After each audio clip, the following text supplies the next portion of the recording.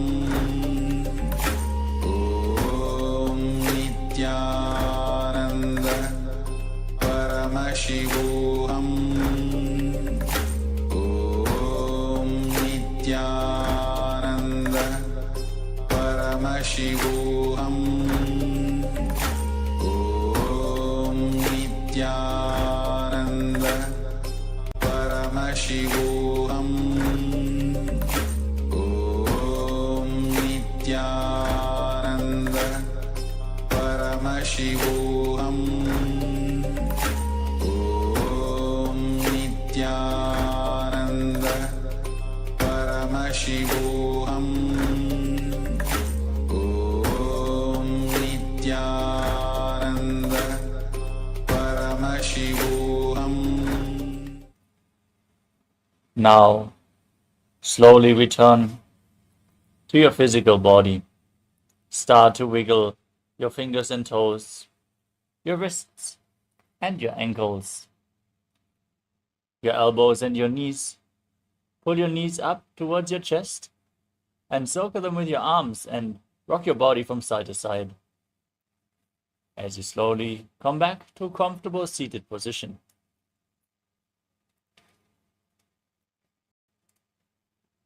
Congratulations, you completed the Pratama Vinyasa Krama, the 108 asana sequence. With this, we conclude the session for the Paramashivoham Level 1 participants. Thank you all for joining and participating sincerely in today's Nithyananda Yoga session. The next Acharya is going to join soon, and the next session is going to start. All the Paramashivoham Level 2 and 3 participants, let us now move into the next asana of the Dvitiya Vinyasa Krama, which is Yathasana Nishthasana. Now, sit in a comfortable posture that brings ease to your physical and mental space. Place your hands on top of the knees in Bindu Mudra. As you visualize Swamiji in your inner space, breathe in Samana Kumbhaka, inhale into your stomach, and hold your breath, visualizing a flame rising up your spine. Perform the Mula Bandha and internally chant Om Nithyananda Paramashivoham, the japa for the remainder of this sequence in Yathasana Nishthasana. पर्यङ्कं तत्समाख्यातं यदसंस्तं यथा स्थितिः. Next up is Samasana. Now sit in a cross-legged posture with your hands on the knees in Bindu Mudra. Now inhale deeply and exhale deeply again and again in this asana as you visualize Swamiji in your inner space. इदानीं गर्भिणीनां योधाभ्यासो यथा लघु. Next up is Muktasana. Now place the left foot against the genital region and place the right foot over top of the left with your hands facing down on top of the knees. Gaze to your nose and visualize yourself as a sage liberated by the Supreme Pontiff of Hinduism in Muktasana. निपीड्य सोविनीं सूक्ष्मं दक्षिणेतरगुल्पतः.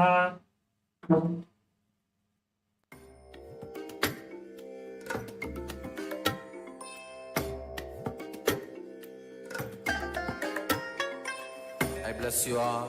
Let you all open all your three eyes and manifest the powers of Mahasadashiva. Om Nithyananda Paramashivoham Om Nithyananda Paramashivoham. The next asana is Siddhasana. Now maintain the same posture. Keep your hands on the knees as you gaze to your third eye and visualize Swamiji in your inner space.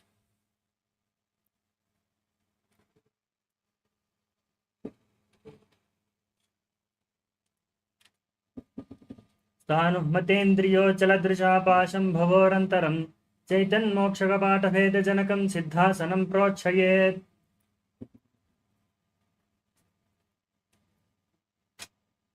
Next up is Siddhi Asana. Maintain the same position as Siddhasana. Switch your gaze to the ground in front of you. Engage all three wonders as you visualize Swamiji in your inner space. वामपाद की AD जानो श्रीमणि मदिता सकौंटानो. Next up is Rudrasana 2. Keep your body in the same posture. Rotate your hands on top of the knees into Bindu Mudra. Shift your gaze up towards your third eye and visualize yourself as Lord Rudra. वामचरण बरिदचन राके एक जुगति ऐसे विदिदा के. Next up is Santadhunasana. Maintain the same posture, gaze to your nose, and embody tranquility and an unshakable nature.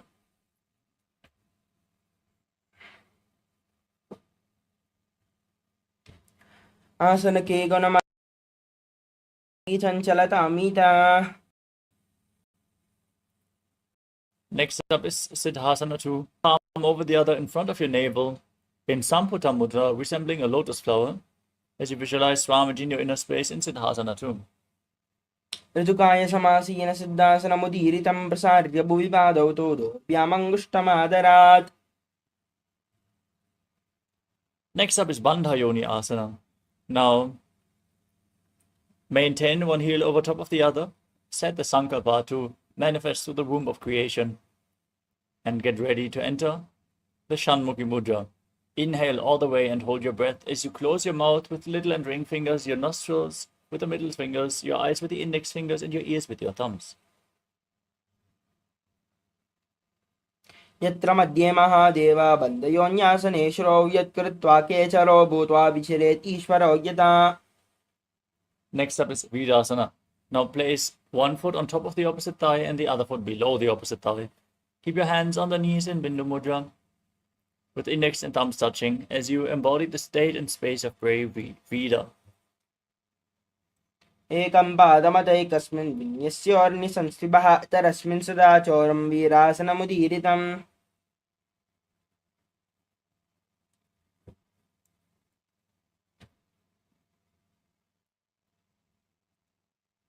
Next up is Valmikasana. Maintain the same posture, hands on the knees in Bindu Mudra. Gaze to your third eye as you visualize the great sage, poet and author of Ramayana, Valmiki. गावा पगा की बगदली अपनी एडे है Zoya. Next up is Joni Mudrasana. Now rotate your hands on top of the knees, keep them flat as you gaze to your nose and visualize the Yoni Mandala, the representation of Devi Paramashiva Shakti herself. वामपाद की बगदली जाहिमा हिली कौरी. Now maintain the same posture. Shift your gaze up towards your third eye. Visualize Yoni Mandala in Yoni Asana. योन्यासनं पर्वतेन योगं योगफलेनिलं तत्कालपल्लं तावत् केचरो यावदेव हि. Next up is Bhadrasana 3. Now join the soles of the feet together. Keep the heels close to your perineum. Interlock your fingers around the toes and pull them tightly. As you push your knees down to the ground, gaze to your nose and visualize Lord Veerabhadra in your inner space, performing Udhyana Bandha and Mula Bandha. गुल्पोदुष्णस्याधः सीवन्या पार्श्वयोन्योक्षिपेत् सव्ये गुल्पदधा सव्ये दक्षगुल्पं तु दक्षिणे. Next up is Aghodasana.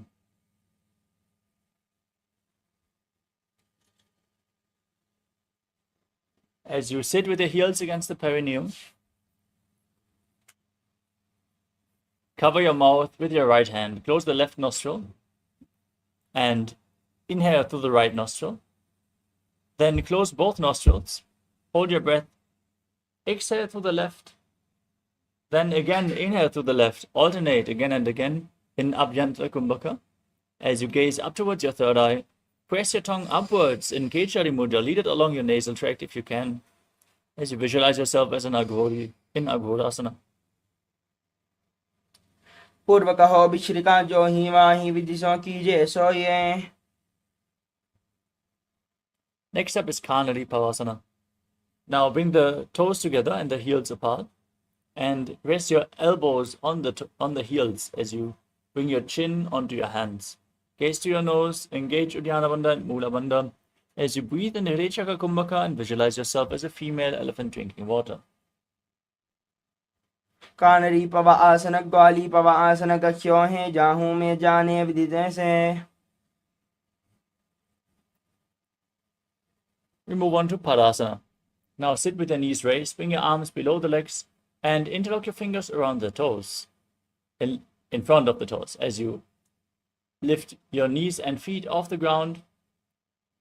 Gaze to your nose and visualize Swamiji in your inner space. तदोर्ध्वं रेचयेद् वायुं मृण्मस्वासंयुधम्. Next up is Gopi Chandasana. Now interlock your fingers around the toes and pull them against your throat.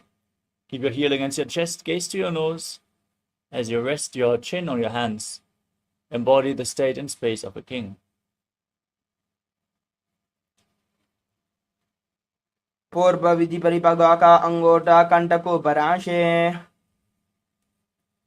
Now again bring your hands below the legs and interlock the fingers around the toes as you raise them against your chest. Placing your chin down on the soles of your feet, gaze to your nose as you visualize your body free from any defects in Uddarasana. दो पग दले संबलडाने उभय हस्तकर ऊर्ध्व हिटाने अंगुष्ठ दो समटहरावे चिबकानी चेता.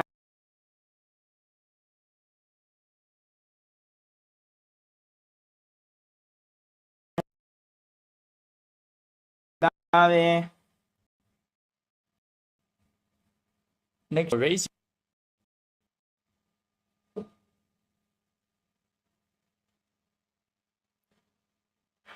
दो पग दले जोड़ी संपोट करे. Next up is Bhujasana. From a seated position, lift both your legs over top of the respective shoulders. Bring your arms underneath your legs and upwards. Interlock your fingers behind your neck as you visualize yourself as a cobra. शीर्षासनं तो विज्ञेयं काक्षासनम् अतः परं ग्रीवासनं च परमं भुजासनमिहोचयेत्.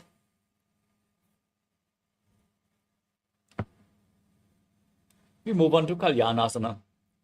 With the legs over top of the shoulders, bring your arms down and behind your back, interlocking your fingers behind. Reach for your fingers behind your back as you gaze to the tip of your nose and visualize yourself as a beautiful, auspicious goddess in Kalyanasana.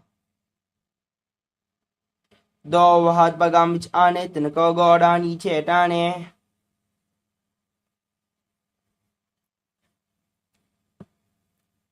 The next asana is Sankatasana. Now bring the top of the left foot flat on the mat and stack the right knee over top.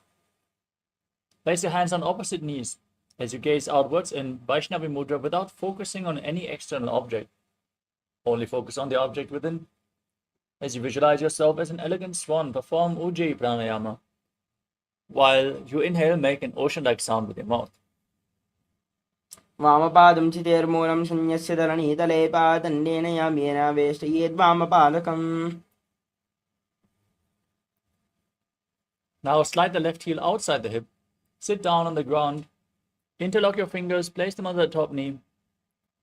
As you visualize a cow in your inner space, engage Uddiyana Bandha and Mula Bandha in Dhenukasana.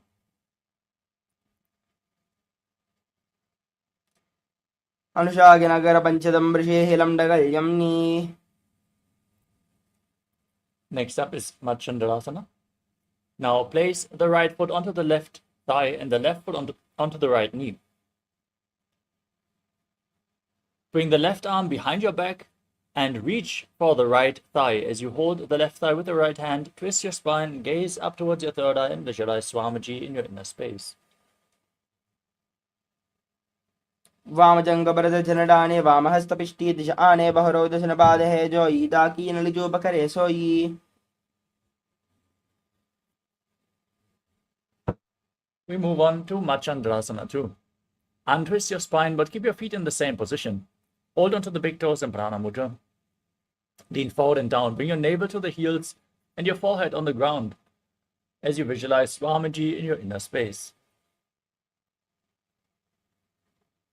प्रथमजी मनोचरणजयी वामजंगबलिरा केशोई.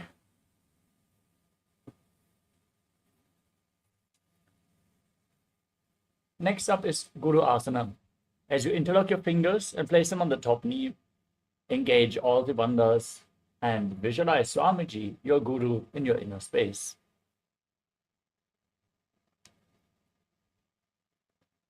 और मूले इतरपादस्य कनिष्ठिका प्रदेशे गुल्पं संस्थाप्य. Next up is Sankatasana on the other side. Now place the top of the right foot on the mat, sit on the right heel as you stack the left heel over top. Hands on opposite knees. Visualize yourself as an elegant swan. वामपादञ्चितेर्मूलं संयस्य धरणीतले पादण्डेन यामेन वेष्टयेद्वामपादकम्. Now repeat Dhenukasana on the other side. Slide the right heel outside the hip. Place both the hands on the top knee, interlocked, as you visualize a cow in your inner space.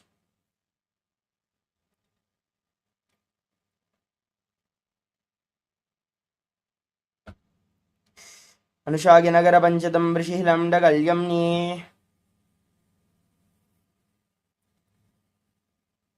Now repeat Machandrasana on the other side. Bring the left foot onto the right thigh and the right foot onto the left knee. Bring the right arm behind your back. Twist your spine, reach for opposite thighs. Once you catch your hold, twist your spine even further. As you gaze back and up towards your third eye, as you visualize Swamiji in your inner space.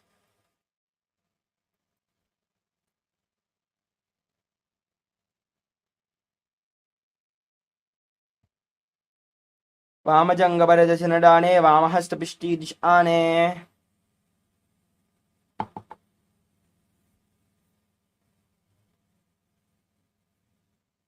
Now repeat Machandrasana too. Hold on to the big toes, lean forward and down, place your forehead on the ground as you visualize Swamiji in your inner space.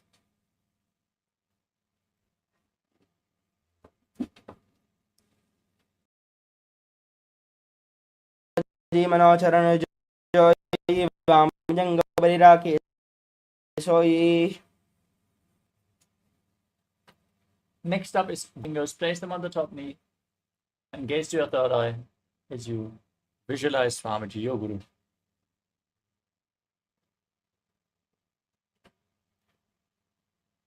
और मूले इतरपादस्य कनिष्ठिका प्रदेशे गुल्पं संस्थाप्य. Next up is Parshasana. Now place your feet flat on the ground in front with your knees raised against your chest. Hold on to opposite knees, pull them against your chest as you visualize Swamiji in your inner space and gaze to your third eye, pressing your tongue up in Kechari Mudra.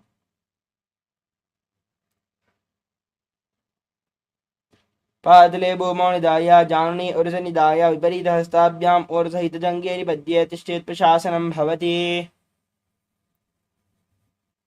We move on to Bodhashokasana.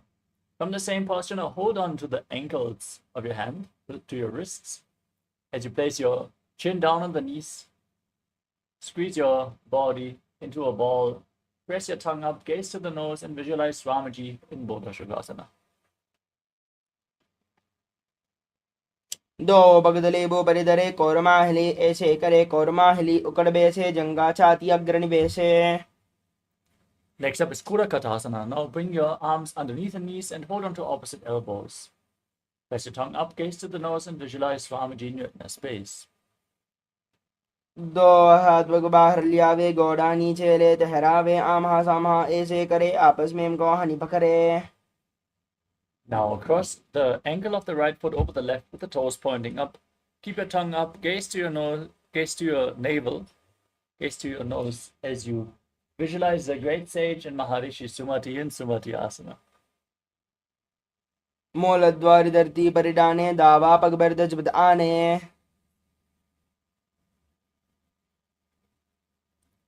Next up is Dandasana. Now extend your legs forward. Interlock your fingers and raise them up above your head with your wrists pointing outwards. Gaze to your nose. Press your tongue up. Visualize Swamiji and engage all trivandhas as you breathe in Ujjayi Pranayama. इदानीं गर्भिणीनां योगाभ्यासो यथा लघो. Next up is Arambhasana. Lean forward and down, hold onto the big toes in Prana Mudra. As you bring your head down towards the knees, inhale through the one nostril and exhale through the other alternatingly, cleaning your nadis in Nadi Shodhana as you visualize Swamiji in your inner space.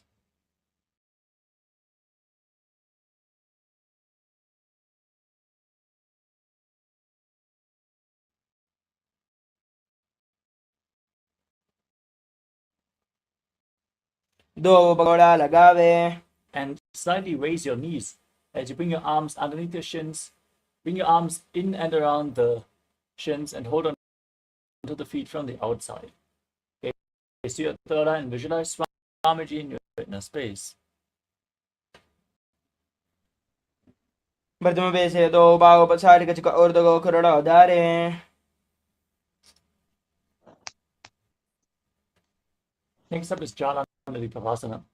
With your feet extended away from the body, keep the soles of the feet together. Keep the palms facing up. Gaze to your nose. 是的，是的。 दो एड़ी महिला के दीजिए हाथ पसारे. 能上到了就把他们课程听多少就听多少。应该一节课程 Next up is Urdhva Paschimottanasana. 那个录播的比较， Keep your legs 然后明天 extended. 早上 Bring 有 one leg up behind your 他们 neck. 2点钟左右开始的时候 Lean 打分 forward 出来 and 打 down as you hold onto the front foot with both hands. 它就是就像佛陀 Visualize Swamiji and breathe in Pratyahara Pranayama. 把打显的 Visualize your prana is flowing through 9 points of the body upwards within your body as golden light, from the soles of the feet to your regenerative organs, to your navel, to your heart, to your 稍微是 throat, 也没有 to your palate of your mouth, the center of the eyebrows, the top of the forehead, and the crown of your head, the Brahmananda, in Urdhva Paschimottanasana. 冷吗？你们的房子又那么大。 पश्चिमतानवत् संस्थितं कृत्वा एकं पादं ग्रीवायां दत्त्वा तिष्ठेत् ऊर्ध्वपश्चिमतानं भवति. 那个这边那个今 Now 天最 lean 低的温 back. 度，但是 With your 我有 legs 点 still 燥 behind your 吧， neck, hold 我 onto the 怕 foot. 的，我总觉得有点， Straighten the opposite 我 leg 就 forward. 挺不 As you gaze to your nose, visualize you are infinite, endless, eternal, Ananta in Anantasana. As you keep visualizing prana flowing upwards within your body in 很容易 Pratyahara 燥 Pranayama. 热，燥热就是很容易就是一惊一 उत्तानशयनी एकैकं Pai ग्रीवायां विन्यस्य. 就很不 Next 舒 up is 服，所以现在 Ankushasana. 冷一点，我就觉得 From 舒服一点， Anantasana, 就 still 不至于 holding 那么 onto the 上 foot, roll onto the side of your body, which is holding onto the foot. Gaze to your nose and feel in complete control. उत्तानशयिता एकैकं पादं ग्रीवायां कुर्वन् इतरहस्तं कर्णमूले स्थापयेत्. Next up is Dushasana. Lay on your back, pull your knees against your chest, and encircle them with your hands as you rock your body from side to side. Visualize Swamiji in your inner space. उत्तानपादम् उत्तानजाननी हृदयवस्तम्भजङ्गसहित ऊरुणी करद्वये बद्ध्वा सव्यापसव्यं लोलये दृशासनं भवति.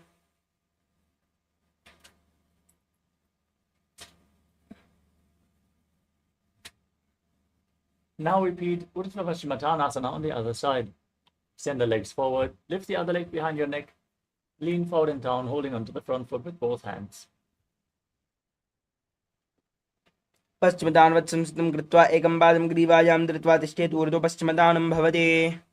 Now lean back into Anantasana as you visualize yourself as being unending, Ananta. उत्तानशयनी एकैकं पायि ग्रीवायां विन्यस्य इतरहस्तेन पावाग्रं गृहीत्वा. Now repeat Ankushasana. Roll onto your side, rest on your elbow as you feel in complete control. Gaze to your nose. उत्तानशयनम् एकैकं पादं ग्रीवायां कुर्वन् इतरहस्तं कर्णमूले स्थापयेत्. Next up is Yoga Nidrasana. As you lay on your back, lift both the feet one by one behind your neck. Gaze to your nose as you visualize Swamiji in your inner space. पादाभ्यां वेशयेत् कण्ठं हस्ताभ्यां पृष्ठबन्धनम्.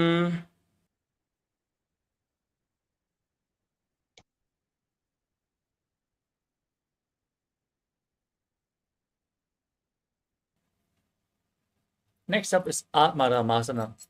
As you lay on your back, raise your legs up towards your head. Wrap your hands around the legs and interlock them behind your neck.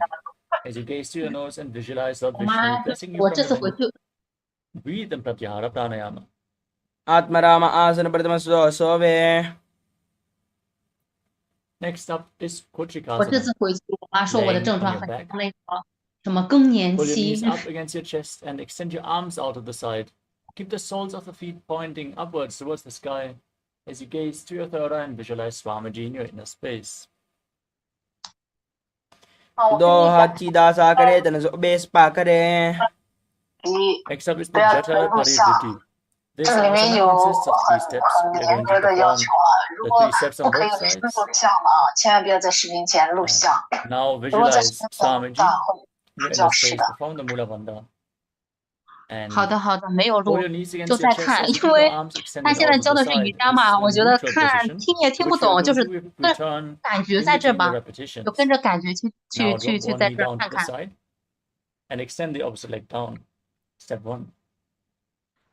Bend both knees 哦， to the side. Step 2. Extend both legs to the side, hold onto the feet and gaze in the opposite direction of your feet. 啊，我 Step 跟 3. 你讲一下哈，在那个视频前不要 Now 你有 return to the neutral position. Drop the other knee down to the side, extend the opposite leg down. Step 1. Bend both legs. Step 2. Extend both your legs 哎，莫西 and 莫 hold 西， onto the feet, gazing 哎， away 怎么 from 没 the 有 feet. 人呢？人 Step 呢？ 3. 嗯，在 Parivrtyakokchi bahitradahi parikirtakam baddhakonam 在沙 suptakonam 沙老师 uttakonam 让我一个厕 atapicha. 所，不在， Next up is the 没事，你 Dviparapitam. As you lay on your back, hold on to your ankles, keep your feet flat.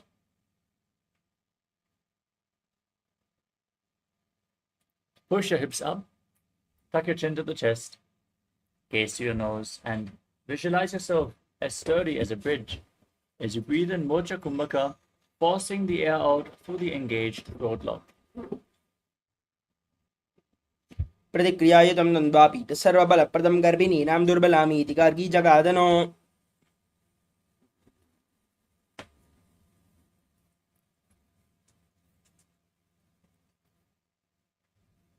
Next up is Paryankasana. As you lay on your back with your feet flat, bring your arms over your shoulders. Place the hands on the mat with the fingers pointing towards your feet. Push your hips up as you visualize yourself as sturdy as stone furniture. Walk your hands closer to the feet and breathe calmly through your nose in Sahadra Kumbhaka.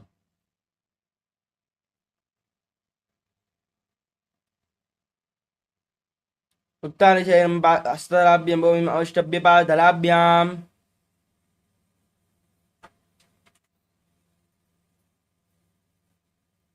Next up is Shvotanasana. Now lay on your back and lift your knees against your chest. Place your hands on the respective shoulders and move your hips in a circular motion as you visualize yourself as a dog playfully rolling around on its back.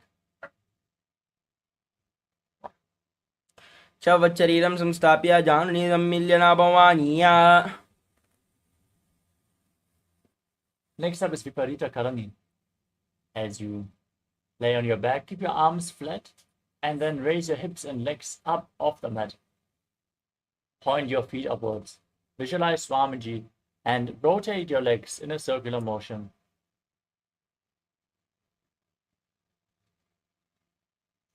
Adaviparithakarani mudra bhutale shushrav dattva. Now stop the movement of your legs. Enter Viparita Karani to intensely activate your digestive fire in this posture.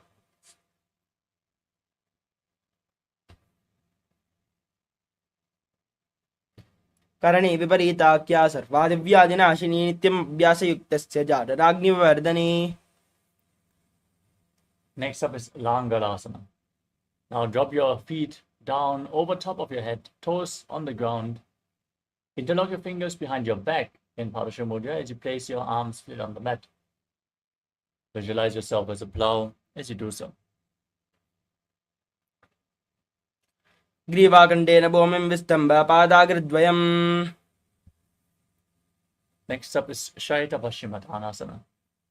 As you lie on your back, with your legs over your head, hold onto your feet. Keep your arms and legs straight. This is one of the 84 different asanas revealed directly by Paramashiva himself. Perform Chalandravandhan, Mulabandhan, breathe in Mocha Kumbhaka and Shaita Paschimottanasana.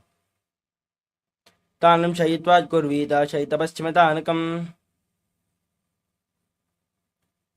Next up is Supta Konasana. Now raise your hips above the shoulder level and then open your legs wide, still holding onto the feet with your hands. Visualize Swamiji as you do so.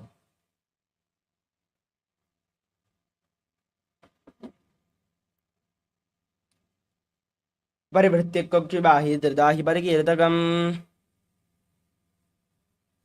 The next asana is Chakrasana.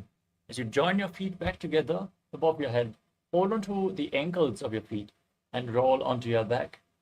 Visualize yourself as a chakra, a wheel in Chakrasana.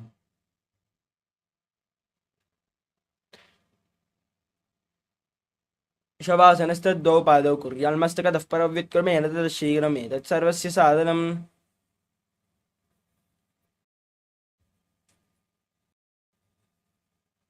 Next up is Supta Prasarita Paramustasana. Your back, raise your legs vertically. Keep the feet pointing up. Hold onto the big toes in Prana Mudra with both hands. And then open your legs wide to the side as you visualize Swamiji in your inner space. And breathe in Ujjayi Pranayama. Make an ocean-like sound with your mouth. उत्तानपादं क्रौञ्चं चामरेचं वीरभद्रकम्.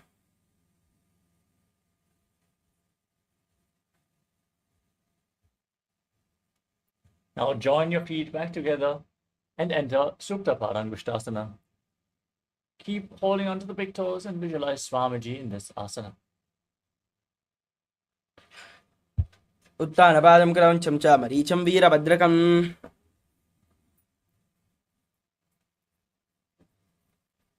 Next up is Matsyasana. Now from Supta Parangushtasana, now cross your legs into Padmasana. Lay flat on your back and bring your arms over your head, holding onto opposite elbows as you gaze through your nose and visualize Matsya, the fish avatar of Lord Vishnu. मुक्तपद्मासनं कृत्वा उत्तानशयनाच्चरे कुर्पराभ्यां शिरो वेत्स्यामत्स्यासनन्तरोगः. Next up is Parasharamasana. As you lay on your back with your legs in Padmasana, place the back side of the right palm onto the left palm, palms facing up. Gaze to your nose and visualize the Rama in your inner space.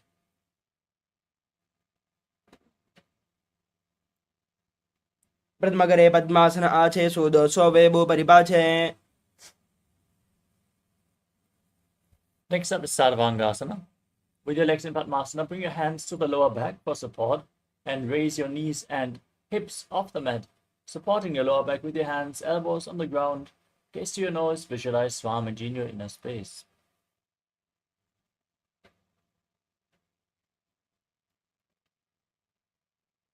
अथवा क्षेत्र संक्षेपात् सर्वांगासनमुत्तमं यत्कृत्वा योगनिर्भनो विद्याभिः पण्डितो यदा. Next up is Vrishchikasana, the scorpion posture.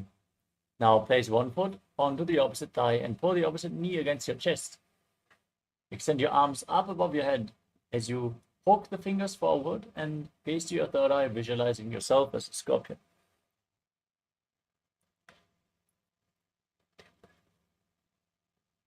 प्रथमशयन सूदो शीशकेशकी सन्धिसुदाके. Place the other foot on the opposite thigh.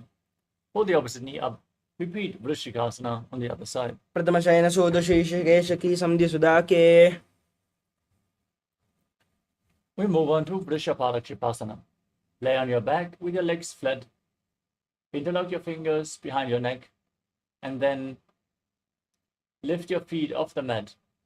Keep your legs up off the ground as you alternate, pulling one knee in towards your chest back and forth. Visualize Swamiji in your inner space and calmly breathe in Sahadra Kumbhaka. उत्तानशयनं कृत्वा अनुलिम्बिः स्कन्दरां बद्ध्वा कूर्परो मिलित्वा.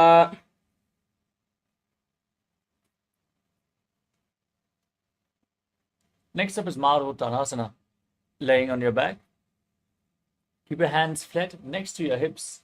Alternate, touching the respective ear with your knees, again and again as you visualize Swamiji in your inner space. श्रुतान् संस्थिते कृत्वा जानुद्वयं कर्यायेन कर्णयोः संस्पृशेत् मरोत्थानं भवति. Next up is Vrikasana. As you lay on your back, place your feet flat on the mat and stand up, then lay back down and stand back up again and again, visualizing yourself as a wolf.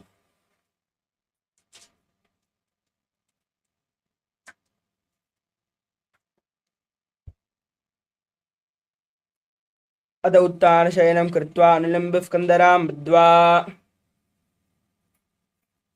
Next up is Nutasana. As you lay down on your back, kick your legs up.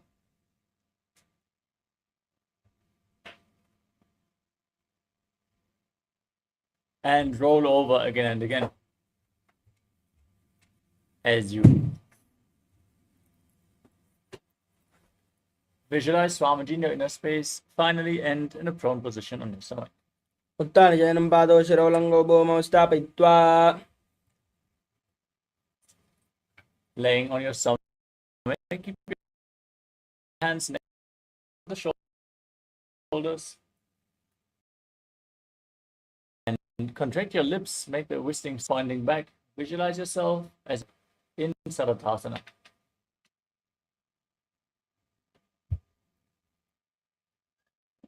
निब्जं शयनं कृत्वा नाभिं भूमौ निधाय. Next up is Dehalyolanganasana. As you push your body up into a plank position, jump your feet in between the two hands back and forth. Visualize yourself transcend body and mind. हस्तद्वयं बद्ध्वा तन्मध्ये चरणद्वयम् उड्डानैव बहिरानेय अतः नैदेहल्युल्लङ्घनं भवति. Next up is Jatyasana. From a standing position, lean forward and down, place your hands flat on the mat, walk around on hands and feet as you visualize yourself as a wise 60-year-old elephant. अथ जाट्यासनं भक्षे येन जाटस्मरो भवेत् स्थान्त्रिभौमौ च गमनम् आगमनं ततः. Now stand in Harimandi posture with your heels together, toes pointing upwards, and bend your elbows, rotate your arms around your body as you tilt your head back and move your head in all directions in Lolitika Karana.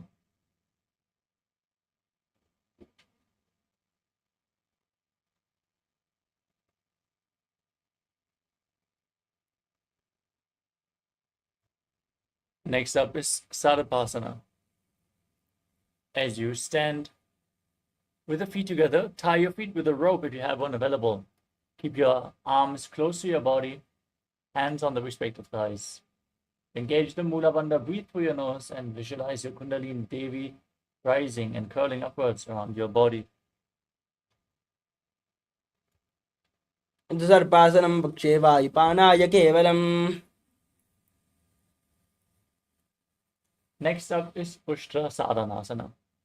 As you lean forward and down, hold onto the toes from the front and step your toes on your fingers, wrap your hands in a fist as you visualize yourself as a camel. Start walking around on the mat.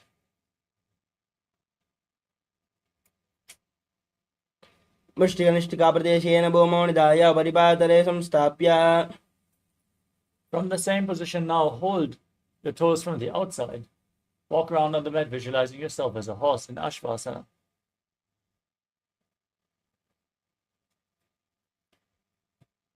मुष्टिकनिष्ठिकाप्रदेशेन भूमौ निधाय परिपातले संस्थाप्य. We move on to Kapota Nitakasana. Now, keep the feet together and interlock your fingers in Parasha Mudra behind your back. Pull your fingers down towards your calves as you open up your chest, tilt your head back, and visualize yourself as a soaring bird diving. पादले भूमौ निधाय. Next up is Tala Pushpa Putam Karana. Now stand in Arimandi posture. Heels together, toes pointing outwards, and the knees bend. Join your hands in Namaskara Mudra. And now bow down in one side. And open up your palms. Raise the respective heel. And visualize that you're holding a bouquet of flowers and offering it to Paramashiva.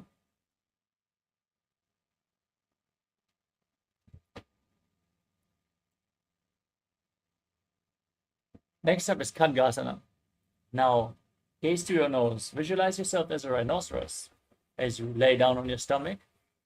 Then jump your feet up towards your hand and stand with your hands in Namaskara Mudra, resembling the horn of the rhinoceros. नुजासरतमासनं कृत्वा पातराभ्यो भूमिम् अवष्टभ्य उत्तिष्ठेत् खड्गासनं भवति. Next up is the Uttanottanam. Now hold weights if you want to intensify this asana as you sit down all the way or as low as you can and stand back up again and again. Gaze to your nose and visualize Swamiji in your inner space.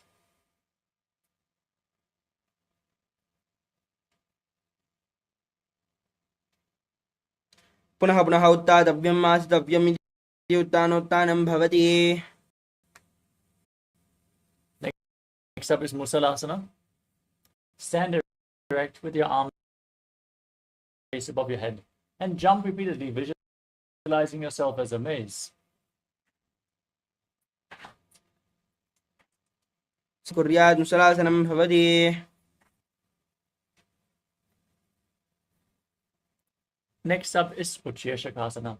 Now take one foot and pull it towards your chest as you sit down and stand back up with the opposite leg, alternating on both sides again and again. Gaze to your nose and visualize Swamiji as you calmly breathe through your nose.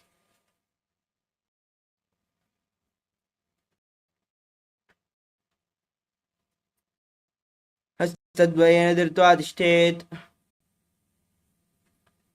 Next up is Parashva, toes of one foot pointing outward. Pull the opposite knee against your chest and circle the leg with your arm, hand, and a fist. And place the other hand on the inner thigh with the fingers pointing towards the center of your body.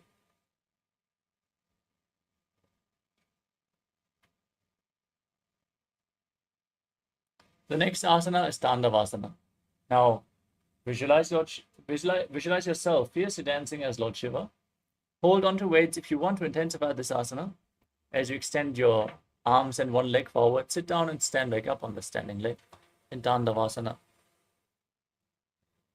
एकेन पादेन स्थातव्यं ताण्डवासनं भवति. Next up is Brahmanasana. Now raise one foot towards the inner opposite thigh. Keep your hands relaxed by the side as you visualize Lord Brahma blessing you from within.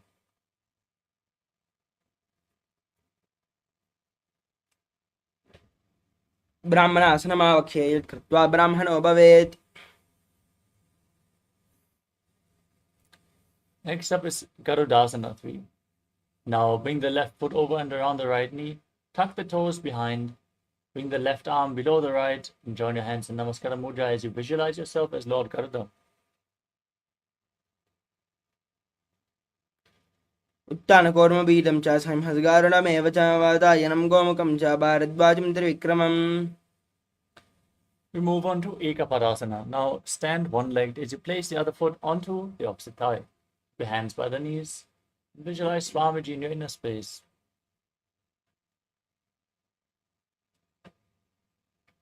दक्षाग्रं वामपादस्याजङ्गोपरिणिधाय च. The next asana is Dhruvasana, the poster posture. Now hold onto the big toe of the left foot as you extend the left leg out to the side and rotate quickly on the standing leg. Visualize yourself as the North Poster. दक्षाग्रं वामपादस्याजङ्गोपरिणिधाय च.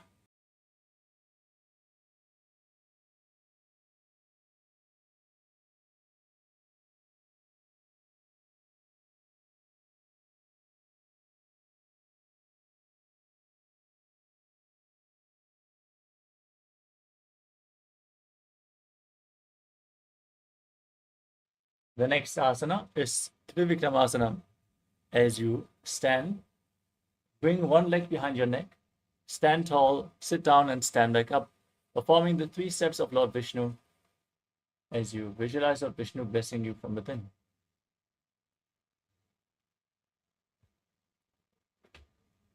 एकेन पादेन स्थातव्यं ताण्डवासनं भवति.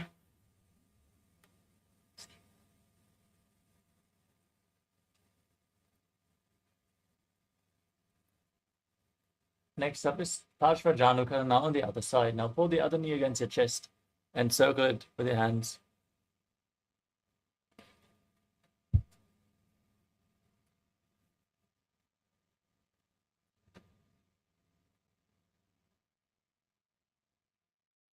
Now repeat Tandavasana on the other side.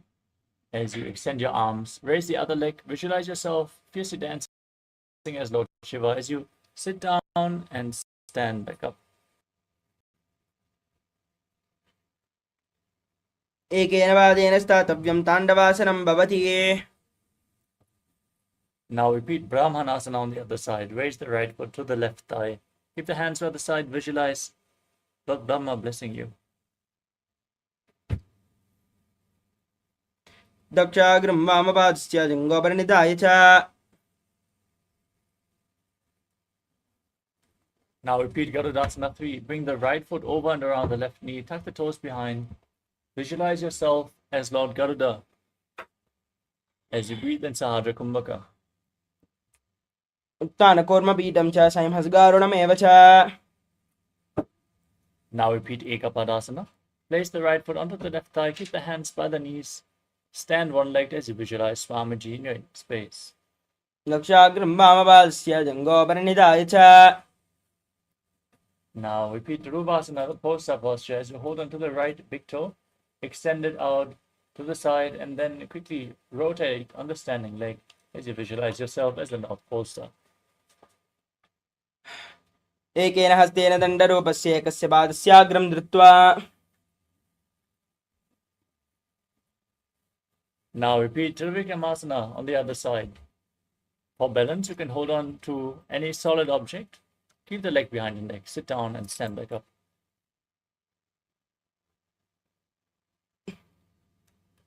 ग्रीवायां पादं संस्थाप्य स्थातव्यम् उत्थातव्यं त्रिविक्रमासनं भवति.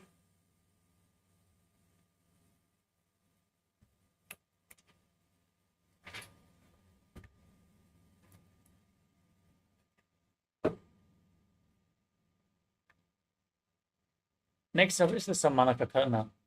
Now stand with your heels together, toes pointing outwards, and keep your hands slightly extended away from the hips, fingers pointing one by one.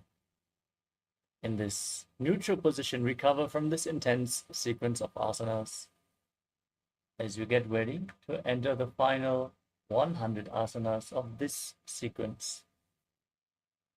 Starting off with Gorak Anjali Asana. Now stand erect on the mat like a rod. Squat down and bring your arms in between the legs, interlocking your fingers in front of your navel as you visualize the great sage Gauranga, founder of the Natha Yoga Hindu Sampradaya. Breathe in Jiva Chala Kumbhaka. Inhale all the way and hold your breath, moving your prana up and down and through the limbs of your body freely by the strength of your will alone. Paramashivoham Level-2. Next up is Kanji Asana. As you squat down all the way, interlock your fingers behind your back, and visualize Swamiji in your inner space. ऊर्ध्वमध्यासस्थौ निवेश्य तम्बं धृत्वा पादराभ्यां भूमिम् अवष्टभ्य तिष्ठेत् काञ्चासनं भवति. Next up is Bhairo Asana. Now sit down all the way and bring your heels against the perineum with your knees raised. Interlock your fingers behind and gaze towards your navel as you visualize Bhagavan Kala Bhairava, the Lord of Time, in Bhairo Asana. दो बगा कीता यकी माहिली cover मिलावे बना पाने हुक्र मडु में से. Next up is Varahasana. As you squat down with the heels together, toes apart, join your hands in Anjali Mudra and bring them behind your neck. With the fingers pointing downwards towards the ground, keep your back straight, gaze to your nose, and visualize yourself as Varaha, the boar avatar of Lord Vishnu.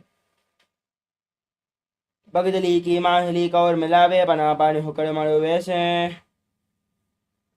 Next up is Plupitasana. Now hold on to the big toes in Prana Mudra and raise your hips up to the same level as your knees. Your arms straight, visualize Swamiji in your inner space. अथ उत्थान आसनानि पार्श्वद्वये सम्मील्य स्थित्वा नितम्बं जानप्रदेश आनीये तिष्ठेत् प्रपीठासनं भवति. Next up is Bakasana. Now place your hands flat on the mat and rest your knees onto your arms. As you lean forward, find balance, lift the feet off the ground and visualize yourself as a crow.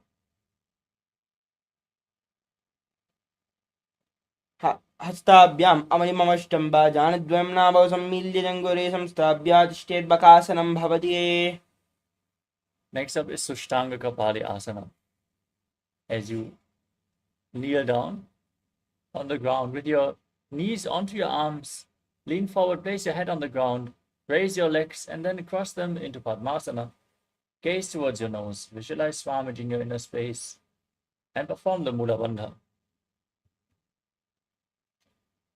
आसन गौगण कपाल आचौ होयि. Gently lower your legs down and come to a kneeling position as you gaze to the tip of your nose. Keep your heels outside the hips and the toes touching behind. Visualize you're sitting in the secret seat with Paramashiva and Guru. Internally chant Om Nithyananda Paramashivoham. जानर्वोरन्तरे पादौ कृत्वा पादौ च गोपयेत् पादौ परी च संस्थाप्य गूढं गुप्तासनं विदुः. Next up is Vrikshasana 2. Placing your hands flat on the mat, now raise your legs up into a handstand. You can lean against the wall for support if needed, or ask a partner to assist you in the performance of this asana. This asana should be performed by everyone to purify their 7 chakras. As you visualize you are a tree with deep roots growing into the ground. सप्तचक्रक्षालनाय वृक्षासनविशेषकान्. Next up is Shiva Asana. From the same posture, now join your feet, gaze towards your third eye, as you visualize that Tejas energy is flowing towards your third eye and rejuvenating your body.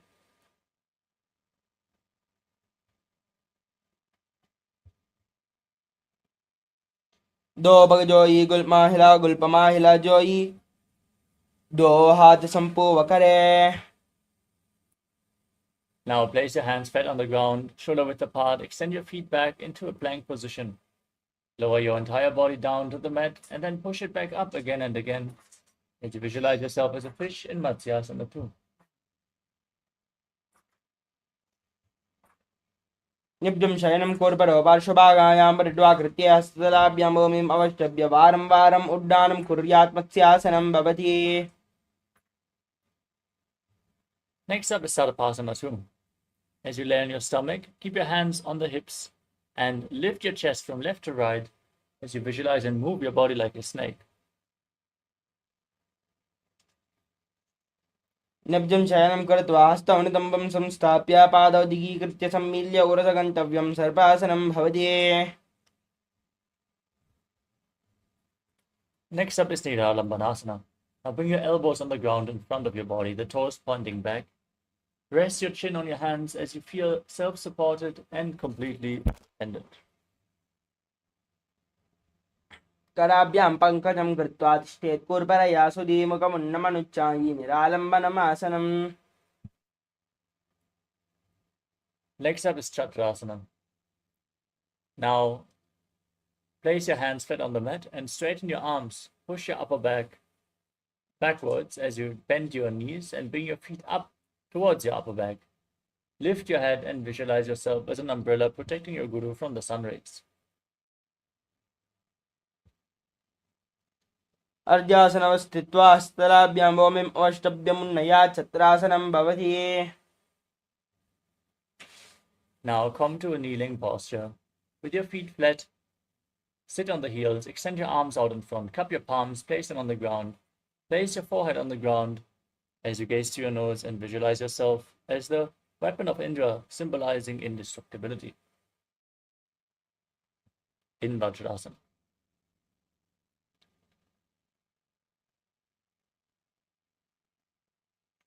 इदानीं गर्भिणीनां योगाभ्यासो यथा लघु सुखप्रसवलाभाय प्रोच्यते प्राक्तने पति. Next up is Meshasana. With your hands flat on the ground, now raise your hips up high. Alternate striking the ground with your hands as you experience yourself as powerful as a ram. गजासनं स्थितौ एकैकं बाहुं भूमौ धारयेत् मेषासनं भवति. Next up is Ajasana. From Gajasana, now raise your legs up and slowly lower and bring your forehead down towards the ground as you visualize yourself as unborn, existing for all eternity. इदासनं स्थितौ ममतराले कृत्या मस्तकेन भूमिं स्पृष्टा अजासनं भवति. Next up is Tanantarasana. Sitting in a kneeling posture, hold on to the big toes and pull them in towards your perineum. Then place your hands on top of the knees as you gaze to the tip of the nose and visualize Swamiji in your inner space.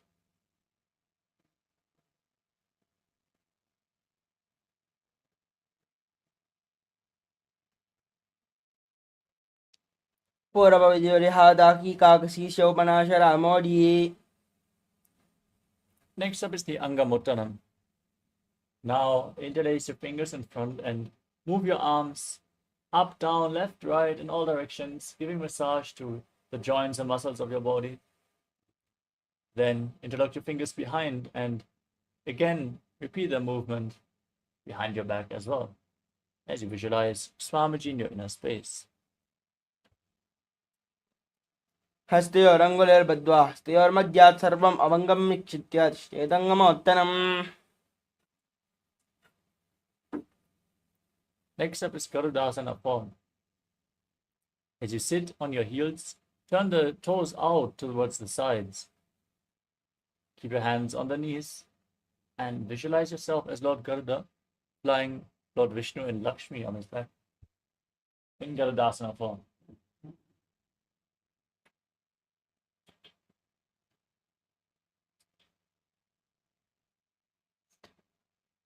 जङ्गोर्भ्यां दरां पेड्यास्तिर्कायो द्विजानो जानुपरिकरद्वन्द्वा गरुडासनमुच्यते.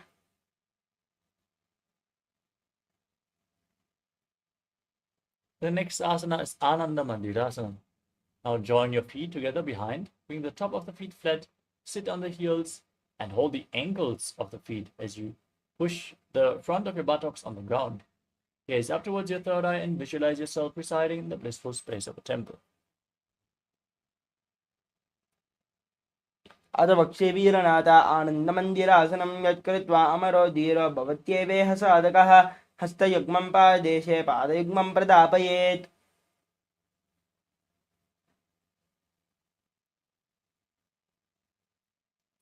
Next up is Mandukasana 2.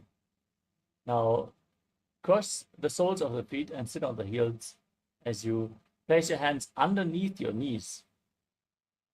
Press your tongue up against the top of your mouth as you visualize yourself as a frog and perform Uddiyana Bandha and Mula Bandha in Mandukasana 2. पृष्ठं सम्पीड्य गल्पाभ्यां जान्वङ्गे सबलयाकृतिः हस्तौ पातले क्षिप्तौ मण्डूकं पाददोषहृदे.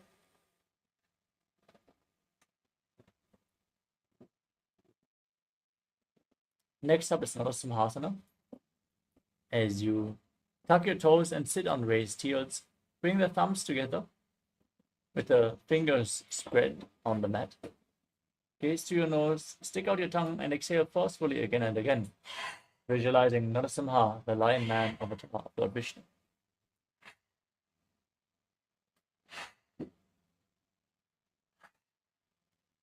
दो बनाबाण होय वेसे एडिमेलर गुडानि बेसे सुमशरीरनी का डेहरावे NASA अग्रदृष्टि कौल्याबे.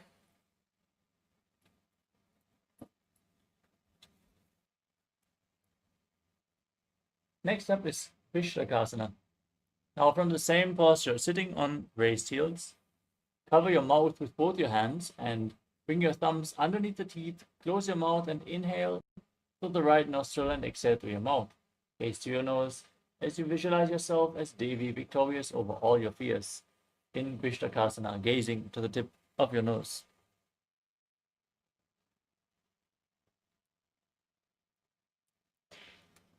Do magangi di jo igada fanam mamana pani hoye. Next up is Makadasana. Now place the top of the feet flat on the mat. Sit on the heels. Bend your elbows to bring your fingers towards your armpits and imitate as if you are a monkey stretching itself as you gaze to your third eye and visualize yourself as a playful monkey in Makadasana.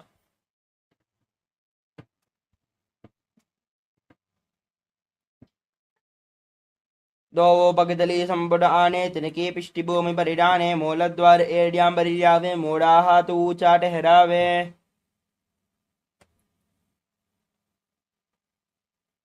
Next up is Vajrasangarasana.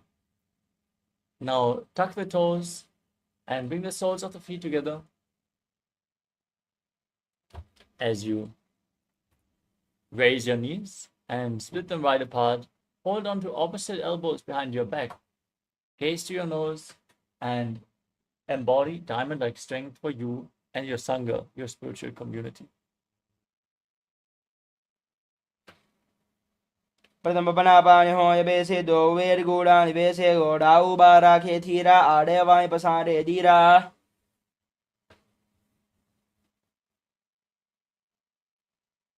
Next up is Kanjanasana. Now, cross your feet and sit on the ankles. Keep your hands on the ground next to your body, palms facing down. Gaze to the tip of your nose and visualize perfect health beyond any and all physical or mental ailments as you perform Uddiyana Bandha and Mula Bandha.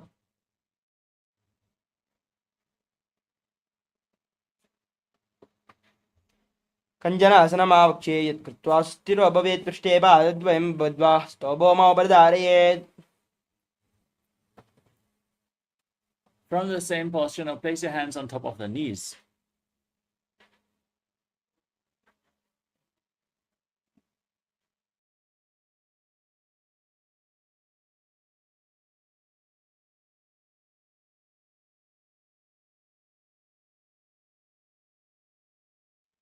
Gaze to the tip of your nose and visualize yourself as a turtle with a stable body and mind to live for centuries as you make your upper body and neck stiff like the shell of a turtle and gaze to your nose in Kurmasana. Gulbodha Vishnasya Utkalamena Samahita Urduka Ishiro Grivam Kurmasanam Tiritam. Maintain the same posture. Keep your hands on the knees. Relax your back. Gaze to your nose as you visualize Swamiji in Yogasana. Goram Niyamya Gulpabhyam Utkalamena Samahitaha Yogasanam Bhavedeti Iti Yoga Vido Viduhu. Next up is Vijyogasana. Now stand on your knees and cross your feet behind. Bring the feet to opposite knees. Gaze to your nose as you hold your calves with your fingers inside and the thumbs outside. Gaze up towards your third eye and visualize a space of eternal oneness, Advaita, with your Guru. Goram Bamno Obaho Yigoda Adake do Idachpad Ki Pani Rahave Panovam Goda Digilyave.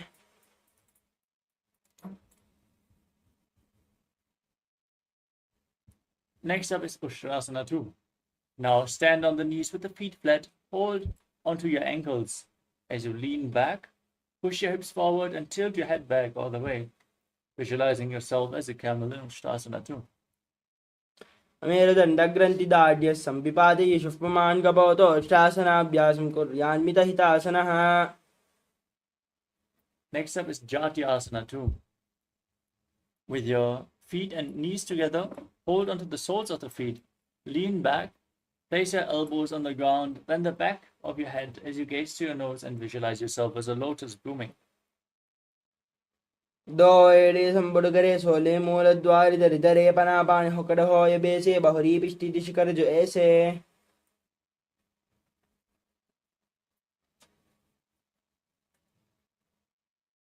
Next up is Viratasana. hold onto the soles of the feet and lean back. Place the back on the ground and raise back up again and again. As you gaze to your nose, visualize the healing and liberation of all causal subtle forms of your body. जङ्गाब्दिभूमौ निधाय जङ्गोदरयोः ऊर्णी संस्थाप्य पृष्ठिवं संवारं वारं स्पृशेद् विराटासनं भवति.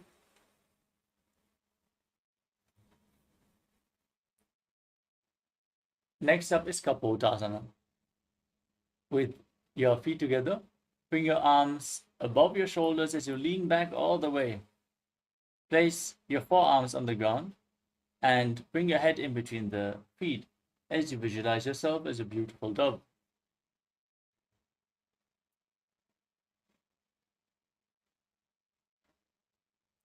मेरुदण्डग्रन्थिदाज्यः संविपादेषु पुमान्. The next asana is Varasana. Now, stand on your knees with the toes tucked.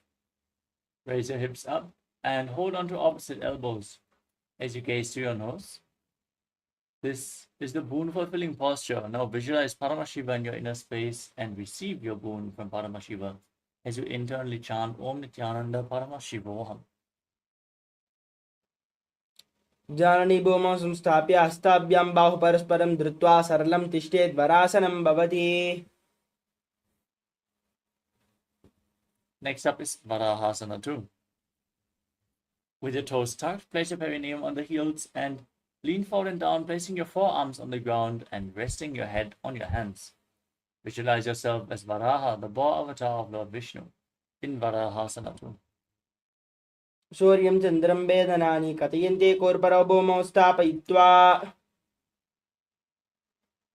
Next up is Mundasana. From the same posture, bring your elbows shoulder width apart on the ground. Interlock your fingers. Place your head on the ground, supported with your hands as you walk your feet forward. Raise your hips and then stretch your legs up straight. Gazing to the nose and visualizing yourself as a lob tree as you calmly breathe through your nose in Mundasana. अधो मुण्डासनं वक्षे सर्वेषां प्राणिनां सुखम् ऊर्ध्वमार्गे पदे दत्त्वा धारयन्मारुतं सतिः. Lower your body back down. Straight, come to a kneeling posture and bring your head in between the knees, holding onto your head with both hands.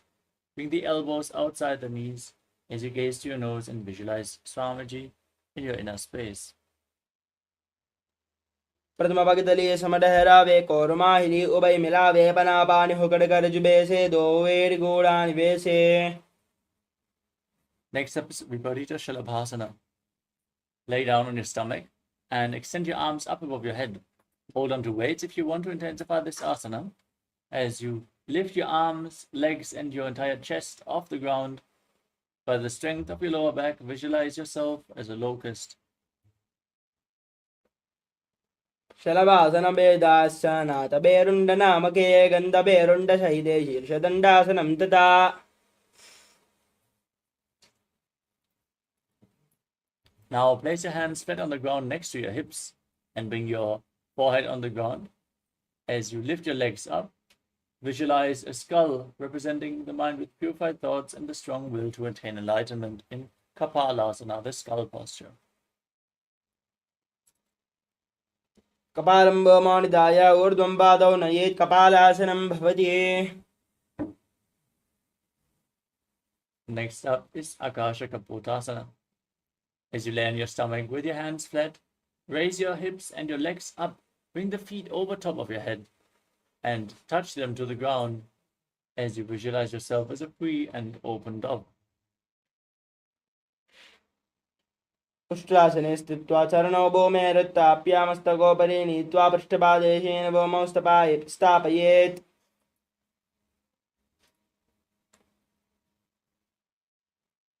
Next up is Chatakasana.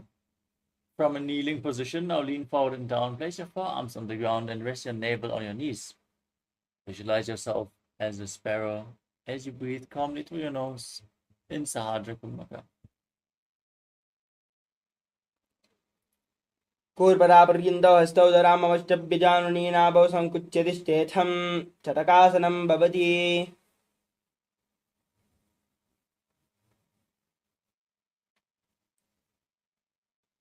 Next up is Vrishikasana 2. Now, with your forearms on the ground, raise your hips up and bring your legs over your body.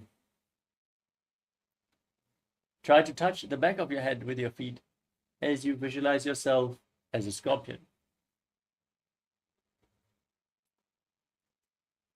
वश्चीव पुच्छः प्रतिमाङ्घ्रिपार्श्वि धृत्वा सुशीर्षे चिबुकं विदार्य कौयत्रेति सन्तिष्ठति साधकस्त्वा विशावहं वृश्चिकसंयमासनम्. Now sit down on the right heel with the left foot outside the hip, toes pointing to the side. As you keep your hands in front of the knees, visualize a bull in your inner space and breathe in Antaranga Kumbhaka. Inhale forcefully, hold your breath for a short while, and then slowly exhale again through the nose in Vrishasana, the bull posture.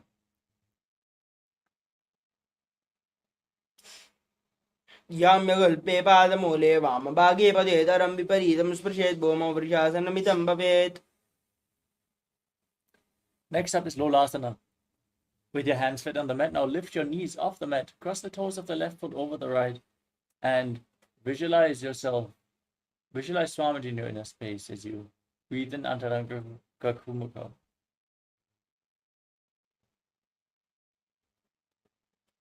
लोलासनं सदा कुर्यात् वायुलोलापघातनात्. Now place the perineum onto the left heel with the right foot outside the hip. Repeat Vrishasana, the bull posture on the other side. याम्यगल्पे पादमूले वामभागे पदेतरं विपरीतं स्पृशेत् भूमिं वृषासनमिदं भवेत्. Next up is Balagunasana. As you tuck the toes of the left foot, sit on the raised left heel. Place the right foot flat on the mat and keep the knee raised. Keep your hands on the knees and visualize Balagunahai, one of the 84 siddhas in your inner space.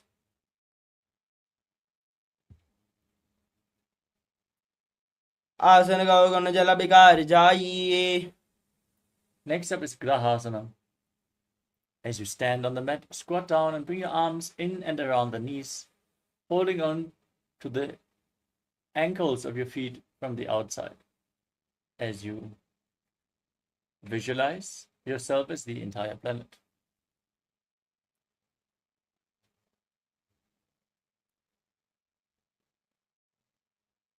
पातले भूमौ संस्थाप्य ध्यानमध्य गौर्भरौ संस्थाप्य गुल्पप्रदेशो दत्त्वा तिष्ठेत् ग्रहासनं भवति.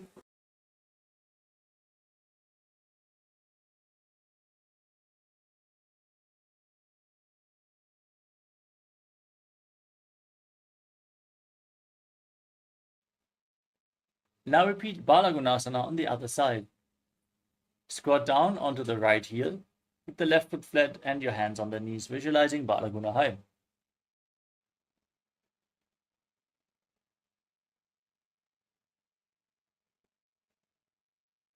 आसन गौगण जल विकार जाइए.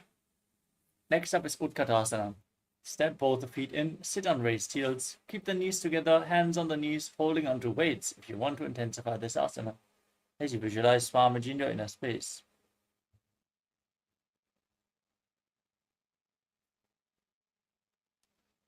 यास्विजोस्ति यत ऊर्ध्वजान यत्रासने. Next up is Vajrasangarasana 2. Now squat with the feet flat, with the feet together. Sit on raised heels, keep the knees apart and hold on to opposite elbows behind your back. As you visualize Swamiji in your inner space.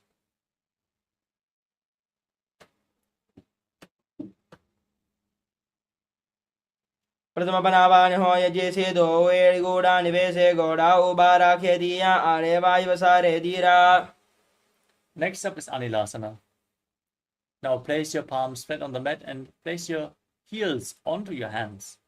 Your arms straight, squat down all the way, gaze to your nose as you visualize you are able to consume and live off of air alone. दो हाथ भूमि पर डाने कहनी जारी ना belong आने. Next up is Padukasana. Now place the back side of your hands on the mat and step your feet onto your hands.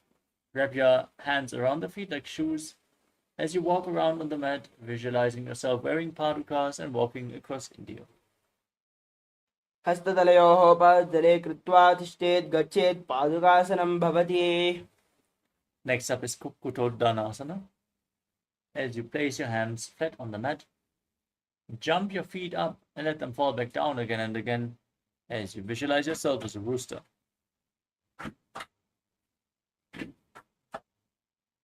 हस्ततलाभ्यां होमौ कृत्वा पातलाभ्याम् ऊर्ध्वं मुण्डानं कृत्वा भूमपतेत् इत्थं पुनः पुनः कुर्यात् कुक्कुटोड्डानं भवति.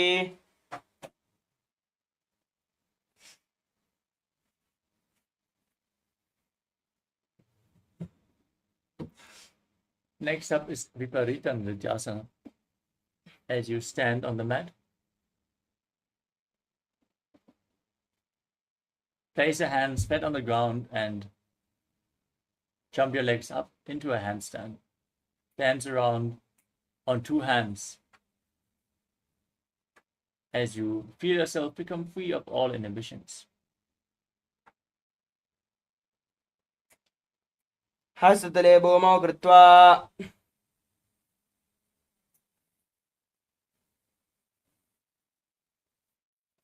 The next asana is Kunjarasana.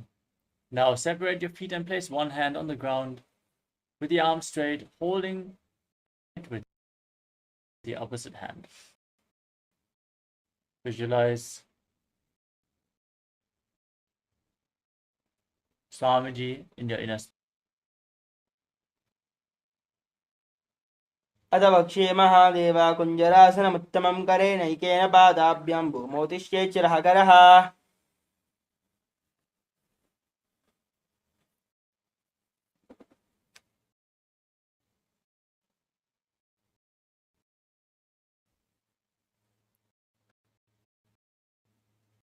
Now place the other hand on the ground. Repeat Kunjarasana. Mahadev कुञ्जरासनमुत्तमं करेण हकरः. Next up is Kadambasana. Now squat down and hold your ankles with your hands. As you lift your feet off the ground, visualize yourself as a Kadamba tree, a pious tree that promotes a long life. पार्श्विभ्यां भूमिम् अवष्टभ्य हस्तद्वयेन कुल्पौ धृत्वा तिष्ठेत् कदम्ब भवति. We move on to Pavana Muktasana. Now keep the feet flat and pull your knees against your chest with your hands as you visualize any excess vata being released from or balanced within your system. द्वयोस्तु पादयोः पाणिं लात्वा सुस्वनितम्बके जानुनी वक्षसि साधुर्बर्हीकरवन्दने.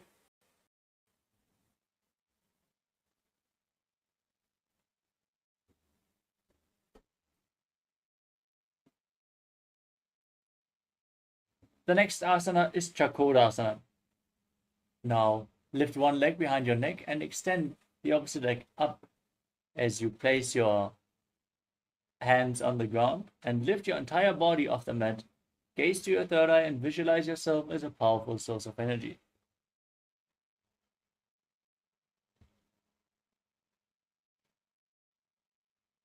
पूर्वतानं चतुष्पादं पीठं वज्रासनं तथा सगौरक्रं च शलभभुजङ्गम् अपि वृश्चिकम्.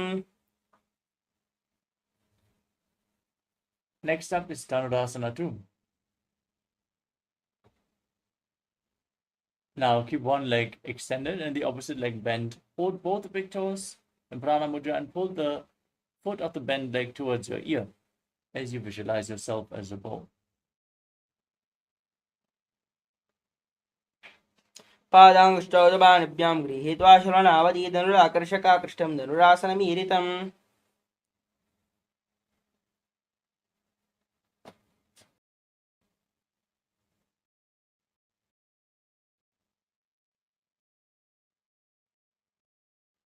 Next up is Ashtavakrasana. Now bring the left leg over top of the left shoulder. Hook the right foot over the left and extend the legs out to the side.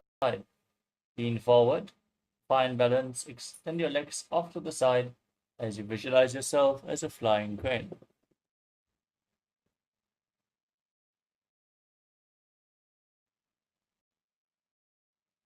वाशिष्ठमदकौण्डिन्यमूर्धकोक्कडमेव च अष्टावक्रमदोत्तानं मयोरं सेतुबन्धनम्.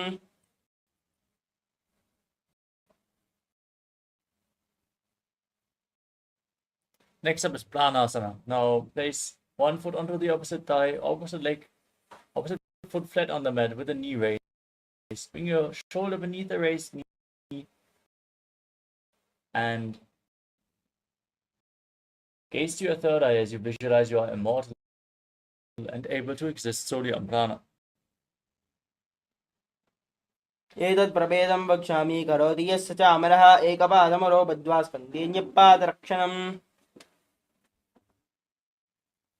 Now bring one foot to the opposite hip.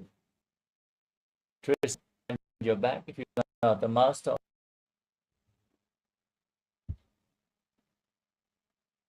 वामोर्मूलार्पितदक्षपादो जानोर्बहिर्वेष्टितदक्षदोष्णा प्रगृह्यतिष्ठेत् परिवर्तिताङ्गः श्रीमत्स्यनाथोदितमासनं स्यात्.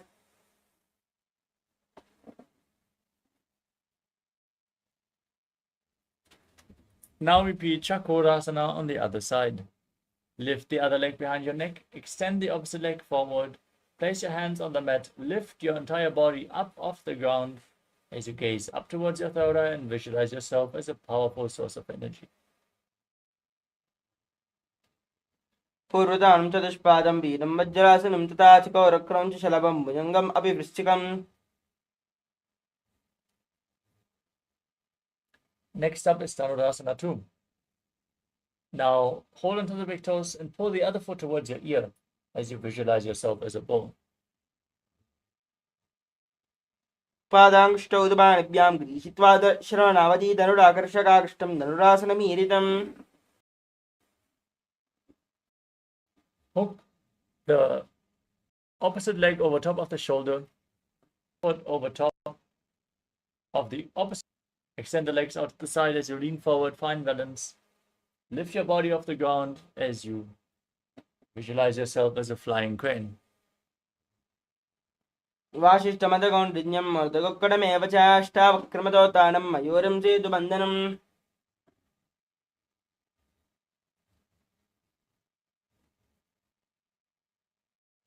Next up is Pranasana on the other side.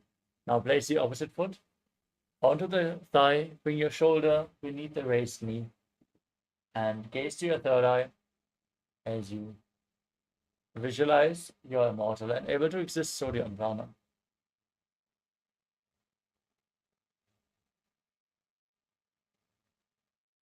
एतत् प्रभेदं वक्ष्यामि करोति यस्य च अमरः एकपादमरो बद्ध्वा स्कन्धेऽन्यपादरक्षणम्. Next up is Paramashivoham on the other side. Now place the foot to the opposite hip, step the other foot over top of the knee, twist your elbow outside, and bring your arm below, interlocking your fingers behind your back as you gaze to your third eye and visualize the great sage and yogi, Nithyananda, master of Hatha Yoga.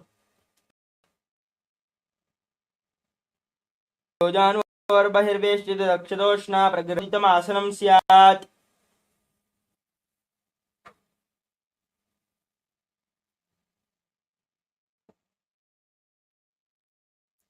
The next asana is Ardha Paschimottanasana. Press one heel against your perineum and extend the opposite leg forward as you lean down and hold onto the front foot with both hands. Visualize Swamiji and breathe in Jiva Chala Kumbhaka. Hold your breath and move the prana freely throughout your system. एकं पादं प्रसारे एकं पादस्य पार्श्विना अश्विने. Next up is Crown Chasana. Bring the top of the left foot outside the hip, the foot flat, knee down, and hold onto the front foot and lift it up in front of your face. As you keep the knee straight, visualize yourself as a crane.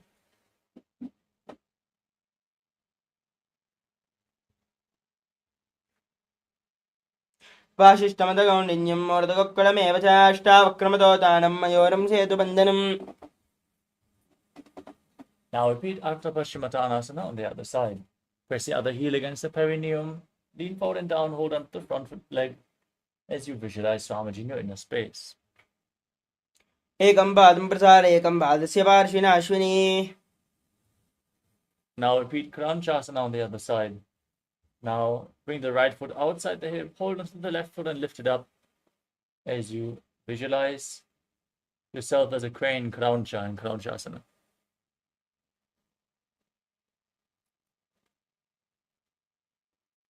वासिष्ठमदकौण्डिन्यं मूर्धकोक्कुडमेव च अष्टावक्रमतो दानं मयोरं सेतुबन्धनम्.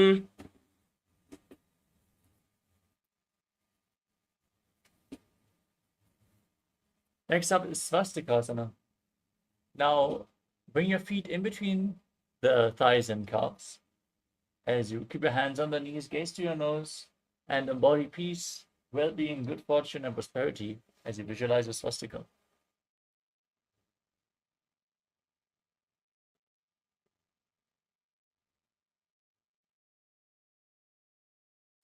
जानर्वोरन्तरे सम्यक् कृत्वा पातले उभयर्जुकाय समासीरस्वस्तिकं तत्प्रचक्षिते. Next up is Godaksha. Now cover your tuck your chin to the chest and perform the Mula Bandha. Gaze to your nose and visualize the great sage Goraknath, founder of the Natha Yuga Hindu Sampradaya. जानर्वोरन्तरे पादौ कृत्वा पादौ च गोपयेत्.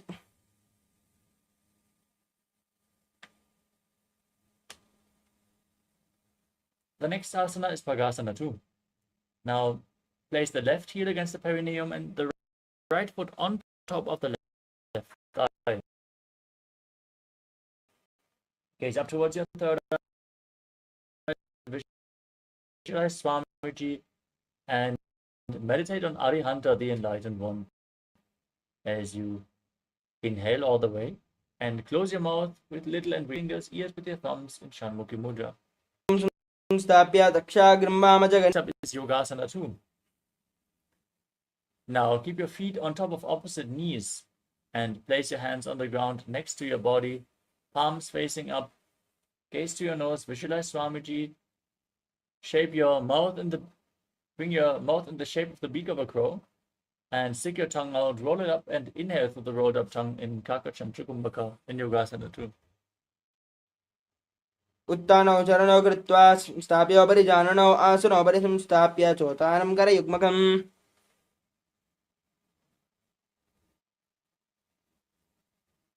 Next up is Urdhva Kukutasana. As you rotate your hands outside the body, place your palms on the ground and lift your entire body off the mat. Visualize yourself as a rooster.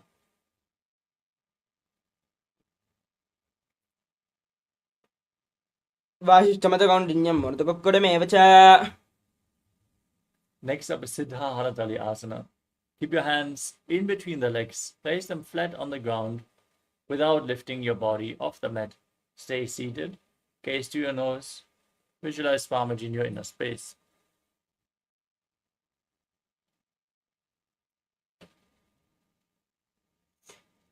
प्रथमपद्मासनकरे हस्ततो गोडासन्धिधरे.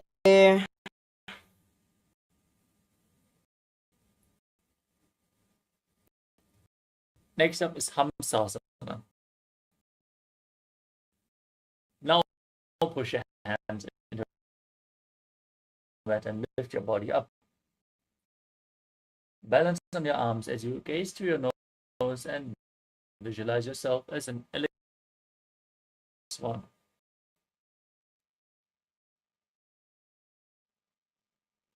कुक्कुडासने स्थित्वा स्कन्दपर्यन्तम् ओरोण नीत्वा दिश्यितं शासनं भवति. Mukasana. Now push your hands through and down, place your forehead on the ground, and interlock your as you visualize Mukasana. प्रथो गोडासन्धिमाहि करिधरे.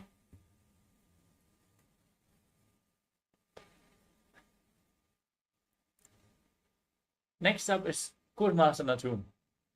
Now sit and bring your arms in between the legs. Bend your elbows so you can reach for your shoulders with your hands. Now visualize yourself as a turtle with a stable body and mind to live for hundreds of years. In Kurmasana too. बामी जंगपर दक्षिण पावा दहिनी जंगपर बामिल्यावे. Next up is Granthi Bedasana.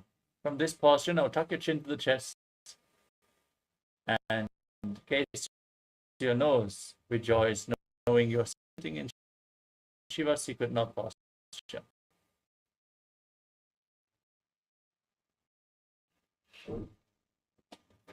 अथ वक्ष्ये नीलकण्ठग्रन्थिभेदासनं शुभं ज्ञात्वा रुद्रोपवेक्षिप्रं सूक्ष्मं Roll onto your back. Maintain the same posture back in Uttana Kurmasana. आसनबन्धस्थं कराभ्यां दृतगन्धरं पीडं कूर्मवदुत्थानम् एतदुत्थानकूर्मकम्. Now sit back up into Padmasana. Bring your hands in between the legs. Place one palm flat on the mat and hold its wrist with the other hand. As you mat, lift your body up and balance as you visualize yourself as a rooster in Pangu Uttasana.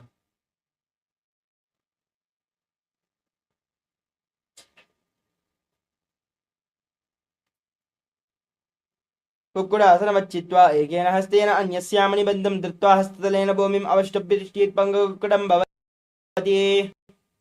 Now place the other hand on the ground. Repeat the on the other side. कुक्कुटासनमच्चित्वा एकेन हत्वा हस्ततलेन भूमिम् अवष्टभ्य तिष्ठेत् पङ्गुकुटं भवति. Next up is Guruttasana. As you sit and place your elbows down on the interlock your fingers in Parashamudra. As you rest your chin on the hands and press your thumbs against your throat, visualize you have gone beyond all greed and covetous. जानर्वरन्तरे बाधौ उत्थानो व्यक्तसंस्थौ.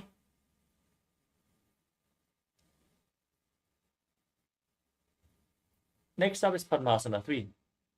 Maintain Padmasana. Place one palm over the other with the palms facing upwards in your lap. Engage all three bandhas as you gaze through the nose and visualize Swamiji in your inner space.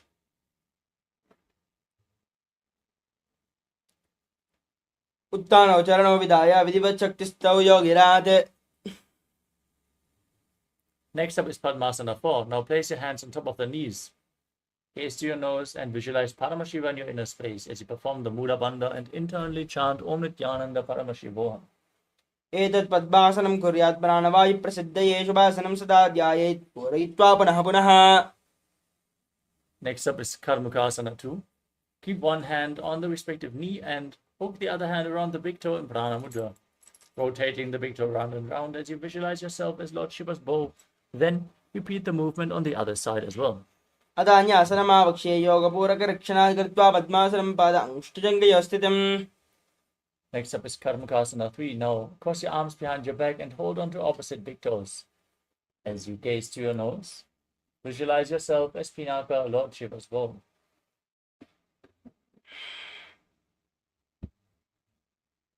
कर्मुकासनमाक्षित्य उदरे पूरयेत् सुखं तदा वायुर्वसो याति कालेन सूक्ष्ममायुना. Maintain the same posture. Lift your chest. Gaze up towards your third eye as you visualize yourself as the action of Paramashiva's third eye, destroying anything you come across in Dridhasana. औरभ्यां परिस्थाप्य पादयुग्मं प्रयत्नतः दक्षिणं सव्यदेशे च सव्यं दक्षिणदेशके. Now roll onto your back. Keep your arms crossed behind your back, legs in Padmasana. Hold onto the big toes if you can. As you gaze to the nose, visualize yourself as a snake and calmly breathe through your nose in Sahaja Kumbhaka in Nagrasana. प्रथम पद्मासन कोडाने दो हाथ पाचाने आने पाद अंगोडा बगड़े आनी सोबे कहूं कुल्या पानी. Now free your arms and legs. Pull your hands and bring your chin towards the knees as you squeeze your body into a ball in Kandukasana. वेत्रासने स्थित्वा हस्तपादान् निष्पुष्य ऊर्ध्वं नयेत् पृष्ठवंशेन भूमिं पोतयेत् कन्दुकासनं भवति. Next up is Utpavanasana. Place your feet flat on the mat and interlock your fingers behind your neck. Gaze to the nose as you breathe calmly and visualize Swamiji in your inner space. प्रथमसोदोषेन कलावे गोडा उवाराशे मिलावे गुल्पमाहिला अंगुष्ठदो ईकरे एकसमेल रसोया. Now bring upturned palms underneath your heels. Bring your hands, step your heels onto your hands as you push your hips up. Tuck your chin to the chest. Contract the perineal floor. Breathe in Mocha Kumbhaka as you visualize yourself as a powerful alpha ape in Marakata Pitasana. उत्तानशयनं पातले उत्तानहस्तयोः स्थापयेत् पृष्ठभागमुत्तरमय्येत् मर्कटपीठं भवति. Now bring your hands to the lower back and push your hips up. Straighten your legs. Point the toes as you rest your entire body on your elbows. Gaze to the nose and visualize Swamiji in your inner space in Uttana Shikipita.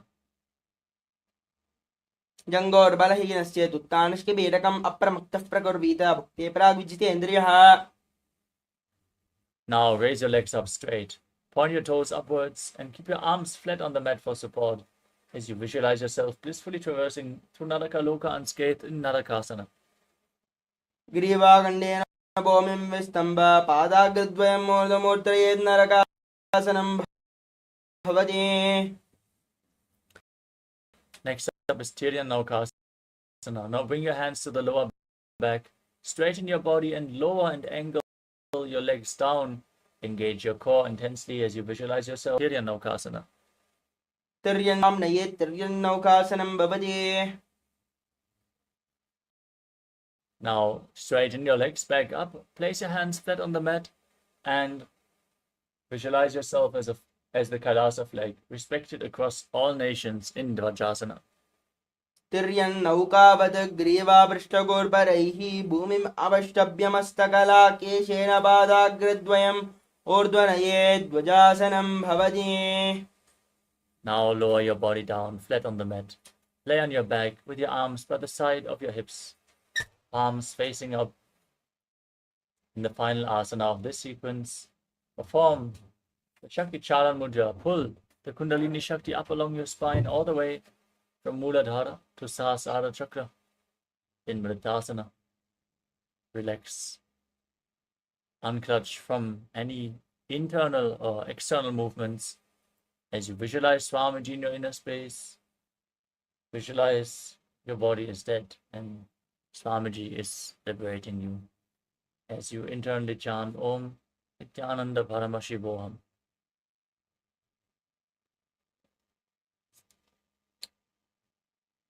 उत्तानं शववद्भूमौ शयनं दोषवासनं शवासनं श्रमहरं चित्तविश्रान्तिकारणम्.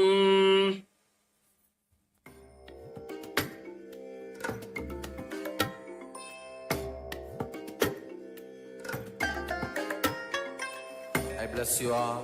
Let you all open all your three eyes and manifest the powers of Mahasadashiva. Om Nithyananda Paramashivoham.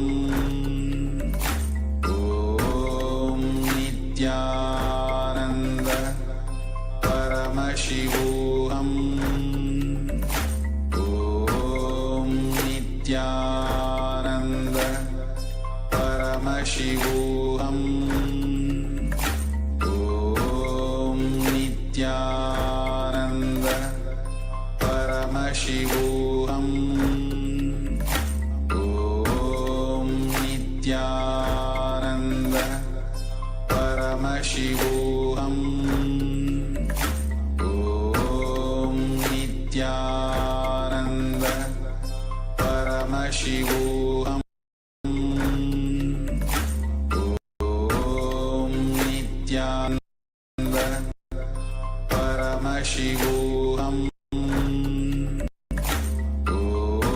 Om Nithyananda Paramashivoham. Om Nithyananda Om Paramashivoham. Om Nithyananda Paramashivoham. Om Nithyananda Paramashivoham. Om Nithyananda Paramashivoham. Om Nithyananda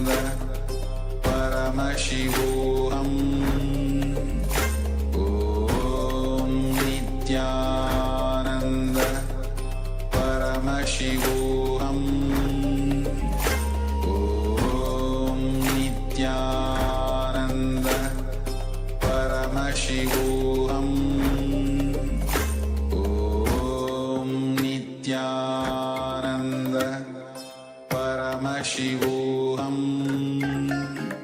Om Nithyananda Paramashivoham Om Nithyananda Paramashivoham Om Nithyananda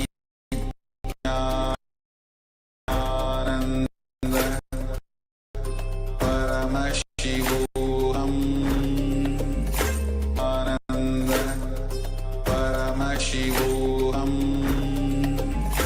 Om Nithyananda Paramashivoham Om Nithyananda Paramashivoham Om Nithyananda Paramashivoham Om Nithyananda Paramashivoham Om Nithyananda. Now slowly return to your physical body. Start to wiggle your fingers and toes, your wrists and your ankles, your elbows and your knees. Pull your knees up towards your chest, your body from side to side, and slowly return to a comfortable seat.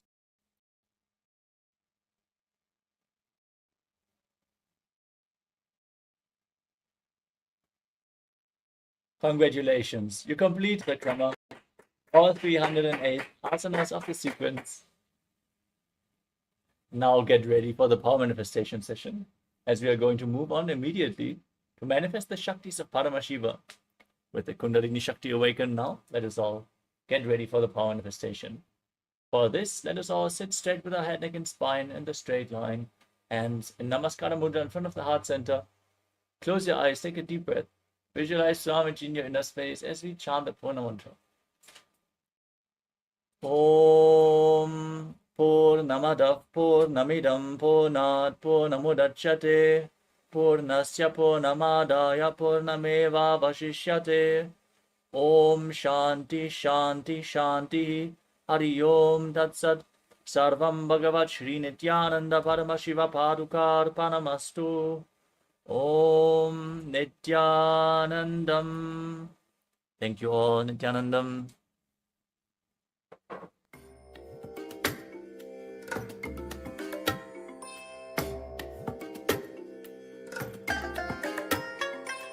I bless you all.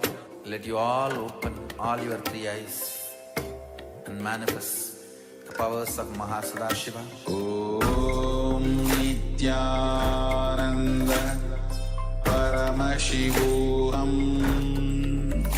Om Nithyananda Paramashivoham Om Nithyananda Paramashivoham Om Nithyananda Paramashivoham Om Nithyananda Paramashivoham Om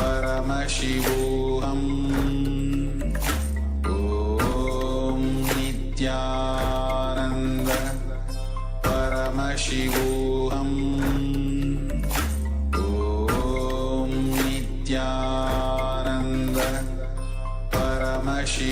Paramashivoham Om Nithyananda Paramashivoham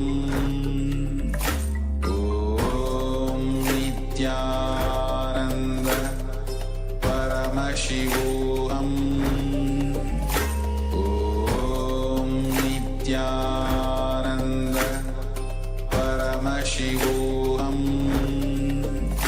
Om Nithyananda Paramashivoham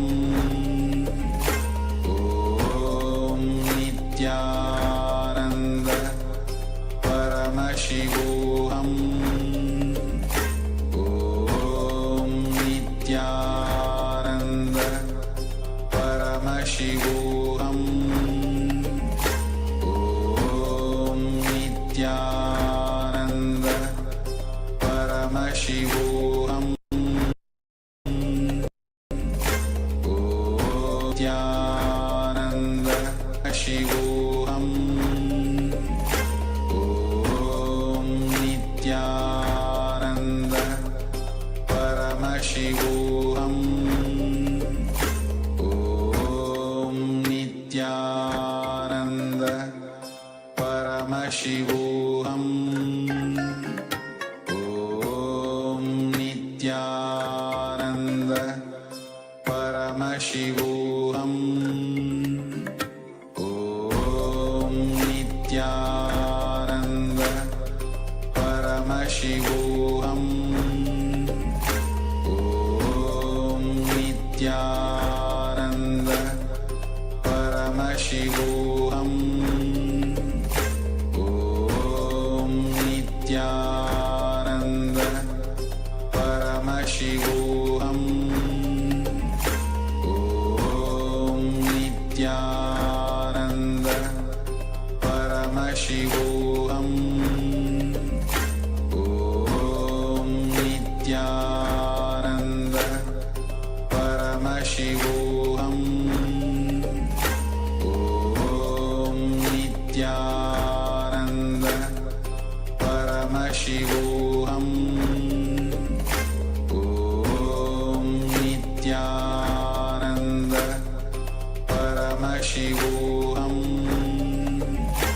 Om Nithyananda Paramashivoham Nithyanandam Paramasukadam Kevalam Jnanamurtim Dvandvatitam Gahana Sadrusham Tattvamasyaadhilaksham Ekam Nityam Vimalamachalam Sarvadi Sakshibhutam Bhavatitam Trigunarahitam Sadgurum Tam Namami. Nithyananda, I welcome each one of you.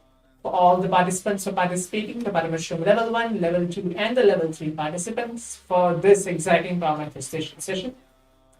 For all the participants who are watching us across different social media Zooms and social media platforms, as we now manifested the 308 asanas directly blessed by the Supreme Pontiff of Hinduism, the Pratama Vinyasa Krama and the Dvitiya Vinyasa Krama, to complete 308 asanas sequence. Now, let us all get ready as we're going to enter the power manifestation, manifesting the Shaktis of Paramashiva. Today, we are going to manifest the power of third eye, ability to read and see with our eyes completely blindfolded. So let us all get ready for that. Please bring your eye bands, pen and paper, and please be seated. Make sure you have everything ready with you for the power manifestation session. All the alchemy products, the Jnananjana, Atmalinga, Swamiji's deities, any blessed Swamiji's deities which you have, in any alchemy products which you feel that you have it in and around you, please bring it and be seated. Especially, please bring your eye bands, pen and paper, and please be seated. Let's take a few moments for that. As we're entering in today's day 7 of today's Paramashivoham Level-2.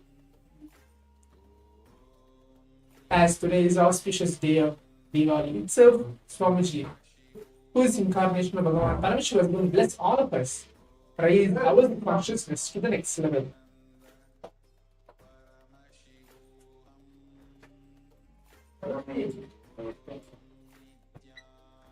Yes.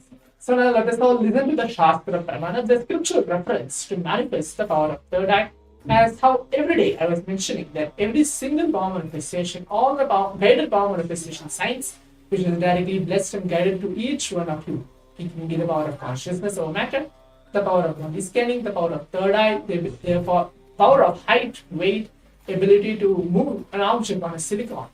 All the 21 plus powers which has been guided us through this Paramashivam complete free of cost program is directly blessed by Bhagavan Paramashiva himself. Shiva himself tells in the Vedas and Agamas, where all these power manifestations is real, and it has benefits within our own inner space and our body and mind. where we can raise our consciousness to the next level.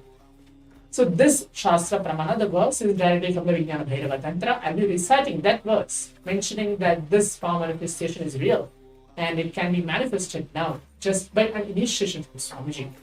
All of us know that for past 6 to 7 days we are all getting various different initiations from Swamiji, blessing and raising our space. We have already received the initiation to manifest the power of third eye as well.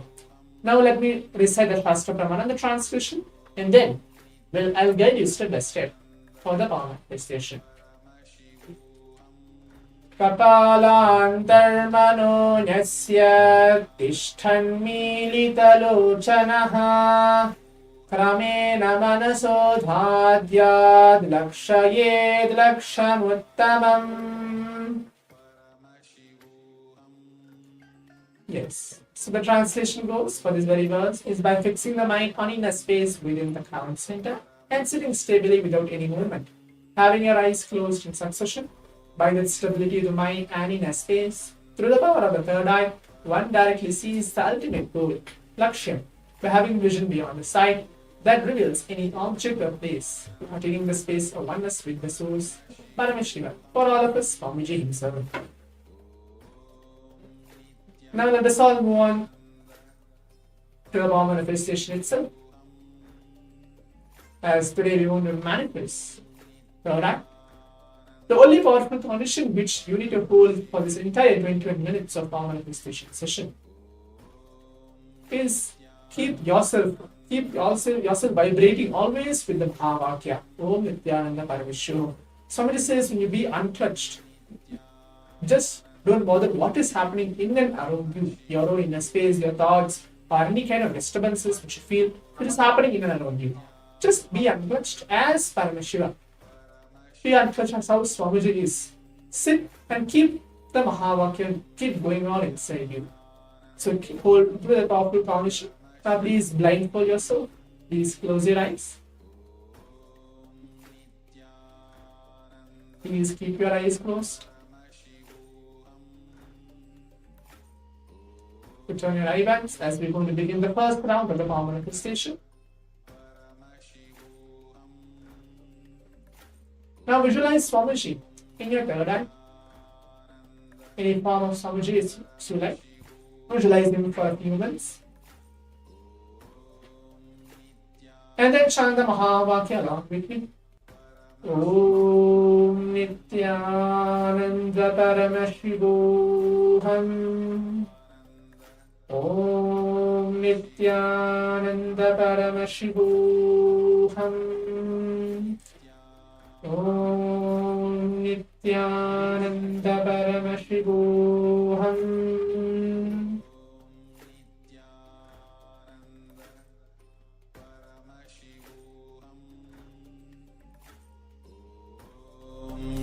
Nithyananda Paramashivoham. Om Nithyananda Paramashivoham. Om Nithyananda Paramashivoham.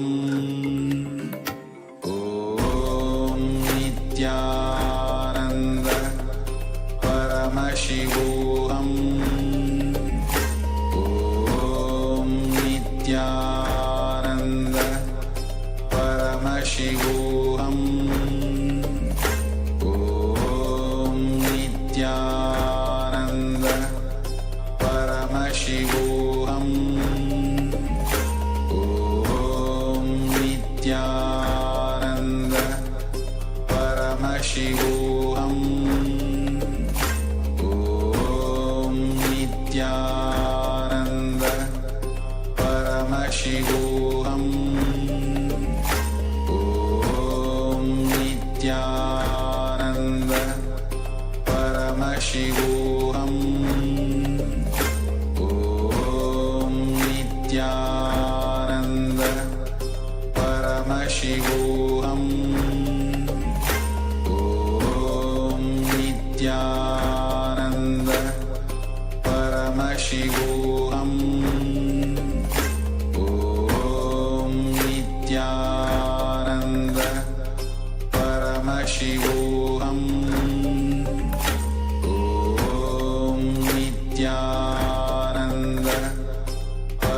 Paramashivoham Om Nithyananda Paramashivoham Om Nithyananda Paramashivoham Om Nithyananda Paramashivoham Om Nithyananda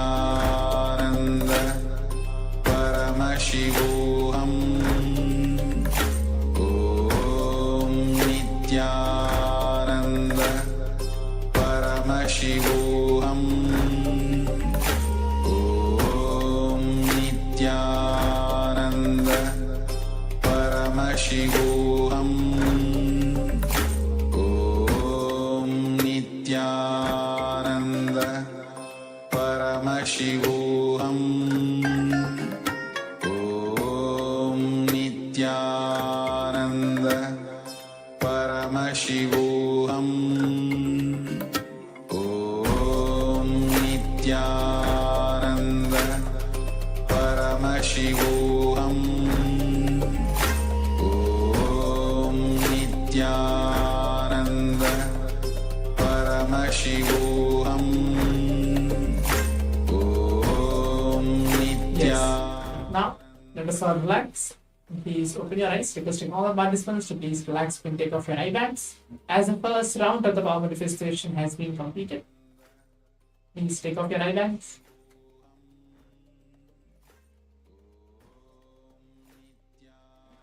Now let's take a few minutes to write down all our answers.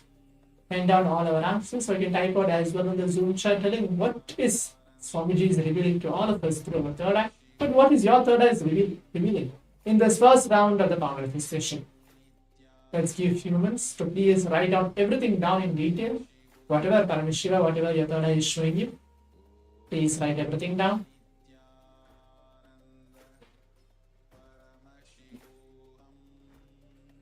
And Swamiji very beautifully tells that this power of third eye, it's not just keeping our eyes closed and reading something which is there in front of you, but ability to even see across thousands of kilometers away to see what is happening, what's the exact situation which is happening, even like the complete movie itself. But as we keep practicing, we are going to reach to that level of power manifestation, the power of third eye. Now, as we want to see what is there in front of me, what is there in my screen which has been projected, what is the image which is there? It can be colors, it can be objects, whatever Swamiji is showing you, please start writing everything down. Few more seconds are there.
Yes, sorry for the technical glitch.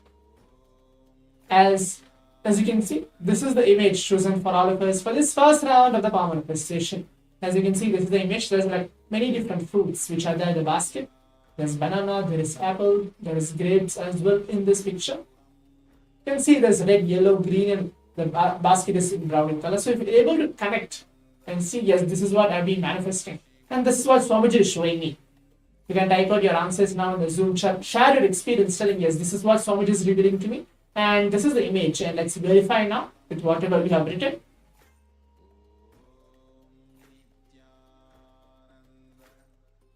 Yes. So now let's move on to the round 2 of the power manifestation. The second round as well, we have the round 2. For those of you who feel that I want to manifest more, I want to continuously do, every single day spend 21 minutes in this power manifestation. This is like a glimpse of manifesting, guided power manifestation session for the 21 minutes. But every single day, be it whether you have the power manifestation or no, whether you are busy in your office hours or no, but spend 21 minutes every single day in whatever power which you like that you want to actually manifest per day. Within the 21st day, Swamiji said that you will actually start to manifest that very power manifestation. And now as we enter into the round 2, again I'm going to project some random images. It can be anything. So it's going to be around second round of the power manifestation. Requesting all the participants to again please keep your eyes closed. Please put on your eye bands. Please close your eyes.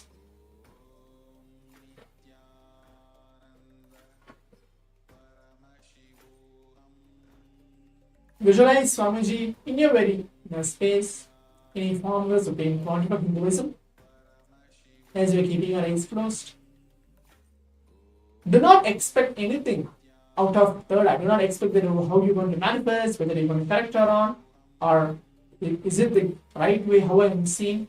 Not at all. Do not have any judgments or do not have second thought current about this very power manifestation, because you are not doing anything at all. You're just allowing Swamiji to flow through you, and the power manifestation is happening. As we're keeping our eyes closed now, let us all chant the Mahavakya along with me. Om Nithyananda Paramashivoham.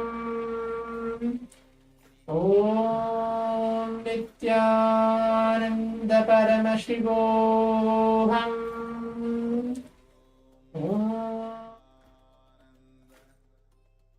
Paramashivoham. Om Nithyananda Paramashivoham. Om Nithyananda Paramashivoham. Om Nithyananda Paramashivoham. Nithyananda Paramashivoham. Om Nithyananda Paramashivoham. Om Nithyananda Paramashivoham. Om Nithyananda Paramashivoham. Om Nithyananda Paramashivoham. Om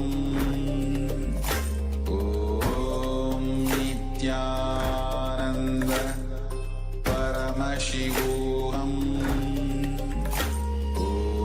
Om Nithyananda Paramashivoham. Om Nithyananda Paramashivoham. Om Nithyananda Paramashivoham. Om Nithyananda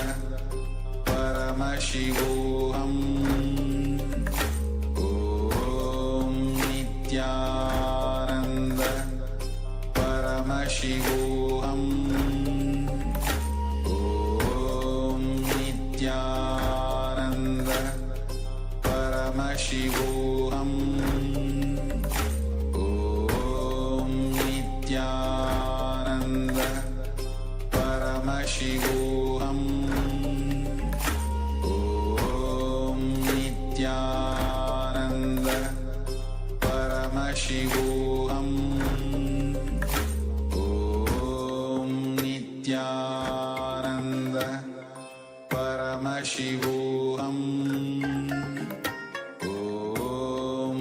Nithyananda Paramashivoham. Om Nithyananda Paramashivoham. Om Nithyananda Paramashivoham. Om Nithyananda Paramashivoham. Om Nithyananda Paramashivoham. Om Nithyananda Paramashivoham. Yes. Now requesting all the participants, as the round 2 of the power manifestation is completed, for this complete 21 minutes of the power manifestation which we are having now, please relax and take off your right hands. Please open your eyes. Please open your eyes. Yes. Now please type down all your answers. Write everything down, whatever Swamiji is showing you through your third eye for this second round of the power manifestation. Make sure you write everything down. Please start writing everything down. Or even you can type out your answers as well in the Zoom chat, telling, yes, this is what Paramashiva. This is what Swamiji is showing me. This is the color, this is the image, this is the object which Swamiji is showing me for the second round of the power manifestation. Please start writing everything down. Nithyananda Paramashivoham Om Nithyananda Paramashivoham Om Nithyananda Paramashivoham. Yes. So now let us all move on to see what is the image chosen for all of us for the second round of the power manifestation, so we can actually go ahead and verify, see what we have written. So as you can see, this is the image. It's again a fruit. I mean, not a fruit, but there's many fruits are there, like 10 to 15 strawberries are there, which is in this photo. It's all red color and green color as well in the second round of the power manifestation. So now quickly go ahead and check and verify to see what we have manifested in the second round of the power manifestation. And as we are coming to the conclusion of this complete 21 minutes manifesting the powers of Paramashiva, let us all take a few minutes of our time to go ahead and onto our social media and share our experiences, what we have been manifesting for this past 21 minutes. What breakthroughs did we have? What did Swamiji actually is revealing to all of us for this complete first and the second round of the power manifestation? Make sure you're tagging Swamiji, whether you're going to Facebook, Instagram, or Twitter, or any social media platforms. As today we have a long way to go to receive Swamiji in the Bhavasmaya Darshan of Bhagavan Nithyananda Paramashiva. Let us all prepare ourselves as we go to move on to the next session. Thank you. Nithyananda.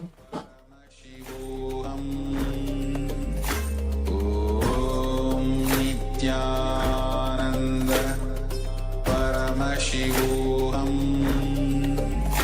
Om Nithyananda Paramashivoham Om Nithyananda Paramashivoham Om Nithyananda Paramashivoham Om Nithyananda Paramashivoham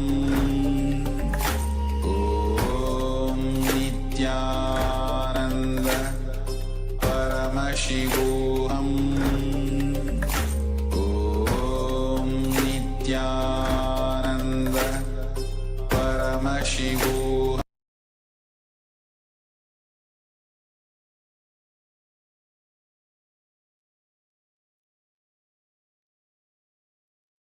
Yes. With this, let us now enter into the first jnana segment of the day. Let's start the session with the Sadguru Vandanam. Sit straight with your head, neck, and spine in a straight line. Keep your hands in Namaskara Mudra in front of your heart center. Close your eyes, take a deep breath. Visualize Swamiji in your inner space as we chant the Sadguru Vandanam. Nithyanandam Paramasukadam Kevalam Jnanamurtim Dandvatitam Gagana Sarvasham Tadvamasyadilaksham Ekam Nityam Vimalamachalam Sarvadi Sakshi Bhutam Bhavatitam Trigunarahitam Sadgurum Tam Namami. Yes. After this powerful power manifestation session and the intense Vidya Vinyasa Krama Yoga, let us now enter into the first segment of the day with the topic Guru Vak is Life. The first session that we are going to see is based on the Guru Parampara, the lineage of Gurus that has gone before, the gurus of our Guru, Swamiji. Let us now look into this revelation from the Supreme One of Hinduism himself.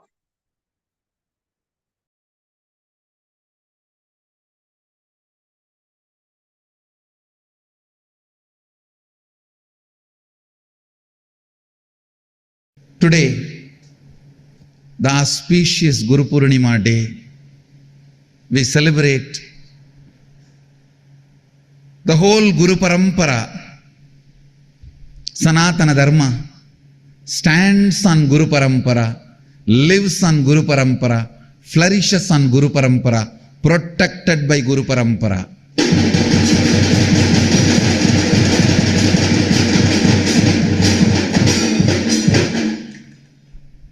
The only thing which is still keeping the Sanatana Dharma alive is disciples' loyalty to Guru.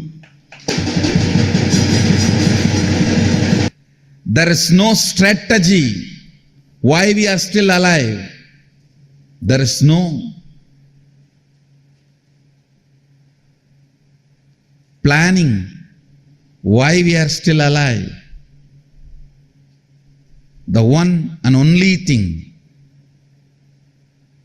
which is keeping the whole tradition alive,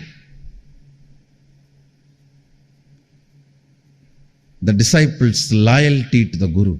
Guru Parampara, Guru Sishya Sampradaya. That is the only thing still keeping our tradition, our country, our values, whatever is our identity alive. Understand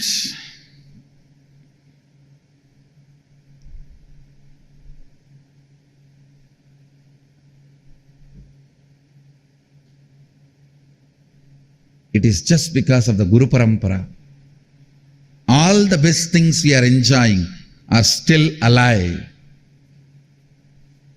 Whether it is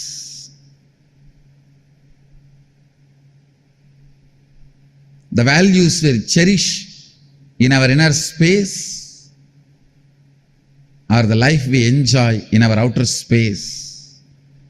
The Guru Parampara, loyalty of the disciples to the Guru, keeps this old tradition alive. I remember, respect, honor, revere, give my gratitude and surrender to the whole Guru Parampara. Let's take this moment to offer ourselves and revere the whole Guru Parampara from Sadashiva till our Guru. It is the loyalty, commitment to the Guru and his teachings keeps all the greatest thing alive on the planet Earth. Understand, if still the method of enlightenment, the science of living enlightenment, and the science of completion, and science of the enlightened lifestyle, if it is still available to planet Earth, if it is still alive, if we are able to still enjoy it, it is just because of the Guru Parampara. It is just because of the Guru Parampara, Guru Sishya Parampara, and thousands and thousands of our sannyasis, gurus have given their life.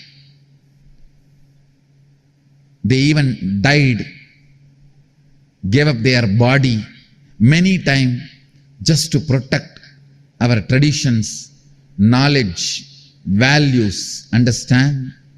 Thousands and thousands of our sannyasis were killed during the invasions. Thousands and thousands fought to protect our values, our traditions.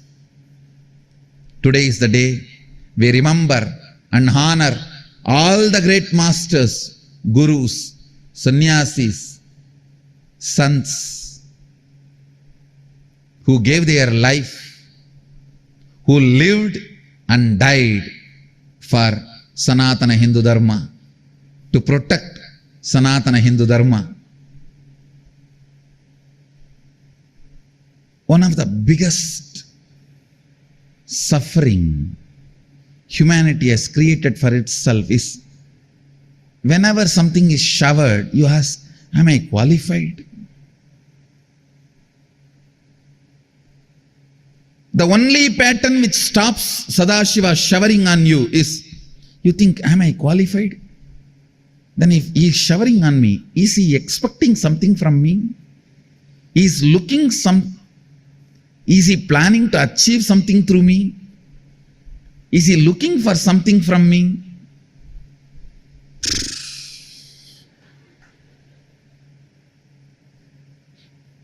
That is when the whole thing collapses. Understand.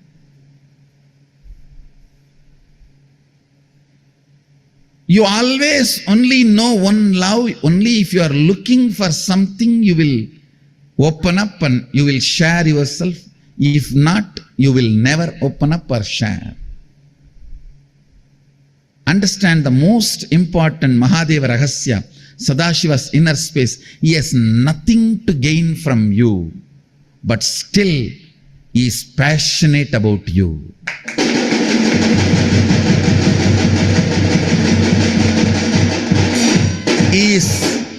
He has nothing to gain from you, but still is passionate about you. Because he is looking for your being through which he can manifest himself.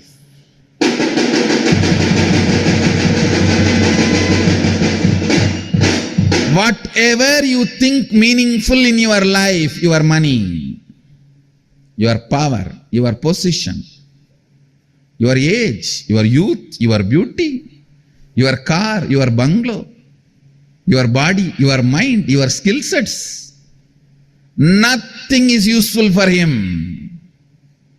He has no use from all this. It is all the cub giving the grass to lion. Never lion is going to eat and enjoy the grass. He may tell the cub, keep it aside. The other cubs like you, when they come, let them eat. At the most, he may keep the grass in corner. For the other cubs who are thinking they are sheep, when they come in, they need 1 or 2 meal till they realize they are lion. Sadashiva has no use from you. He has nothing to gain from you, but he is passionate about you, just to manifest himself through you. Nothing which you think is useful for him. For the sheep, the grass may be life. For the lion, it has no use. Understand.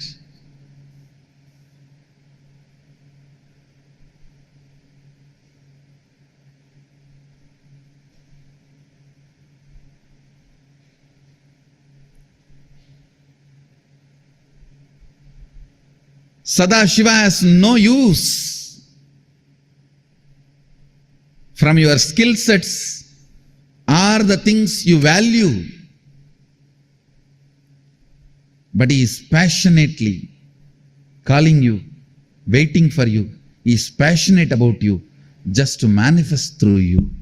That is why I am saying, whenever you declare Shivoham, Sadashivoham, not only he does not feel jealous, competition, threatened, not only he is not going to question your qualification, purity, he is not going to ask for anything. He is not going to ask for any certification. He is just going to celebrate your declaration, because he feels, now I have one more inner space through which I can manifest. If God is one, he has to be jealous. But God is oneness, not one. If any of you have suffered by the one God who is jealous, feels threatened by anyone and everyone, please come here. We have a God who is oneness.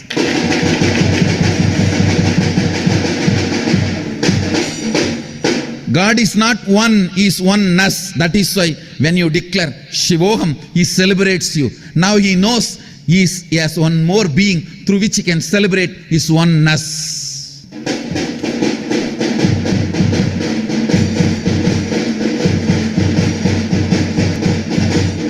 One God will always feel threatened because there cannot be second one. The oneness God will always be celebrating because he is going to manifest his oneness through everybody. Understand this Mahadeva Rahasya. First, his inner space does not feel threatened like you because he knows resources are endless. Shakti is endless. Second, because he does not feel threatened, when you declare Shivoham, he is not going to ask you for your qualification, purity, all the certifications. He is only going to celebrate and start manifesting, radiating, encouraging, enriching, helping, supporting you to manifest the Shivoham completely.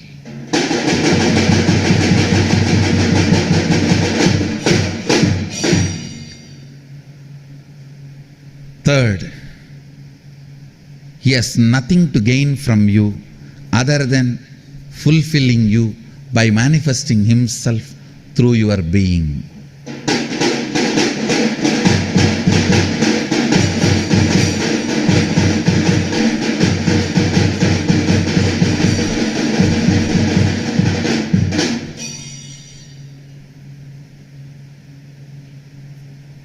Mahadeva Rahasya. On this auspicious Guru Purnima day, for all of you is Vedanta, Siddhanta, Agamanta, Vedagamanta, Sara, Shivatvamasi.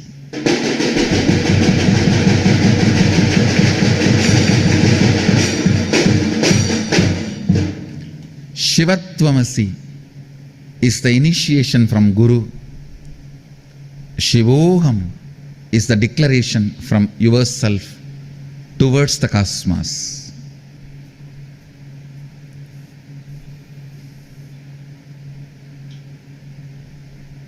Shivatvamasi is initiation.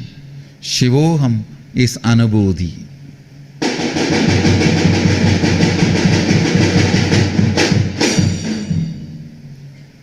From today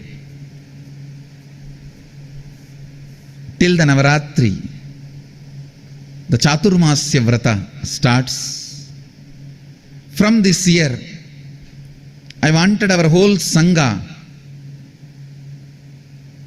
to celebrate, follow the Chaturmasya Vrata. From today till Navaratri, the Chaturmasya ends. I wanted the whole Sangha to meditate, contemplate, declare, manifest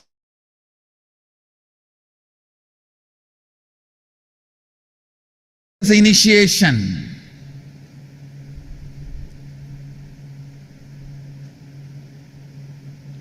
From Sadashiva,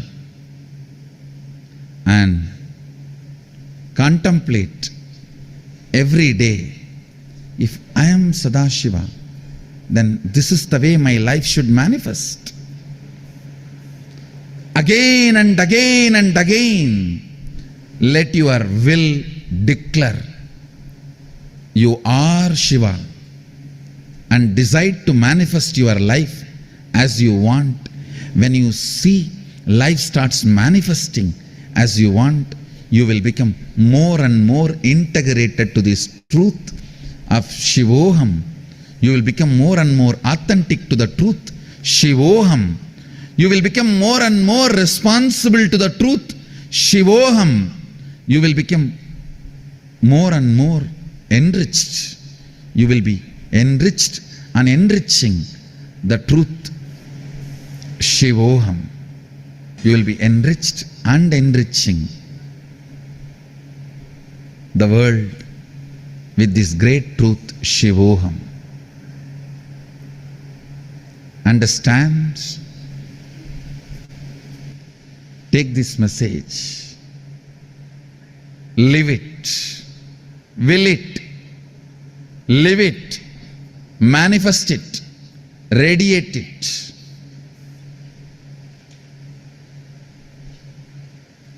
Come back for Vijayadashami to celebrate your victory.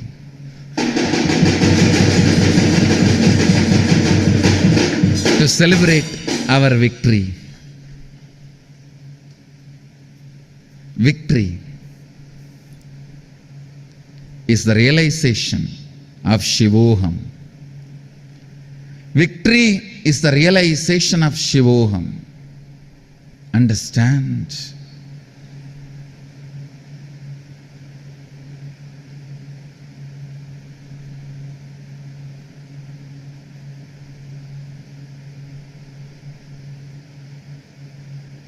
Contemplate on these great truths again and again. Contemplate on this sacred secret again and again. This is the Mahadeva Rahasya, which is essence of Vedas, Agamas, Vedanta, Siddhanta, Agamanta, Veda Agamanta, Sara, Shivatvamasi.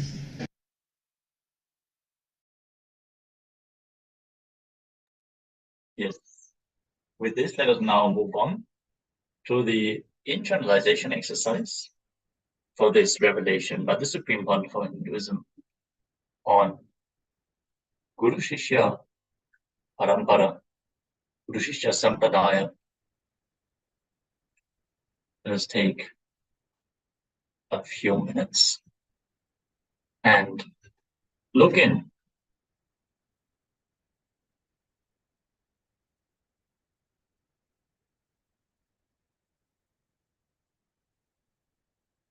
You can see various different gurus from our Guru Shishya Parampara, from our lineage, all the gurus of Swamiji and their gurus.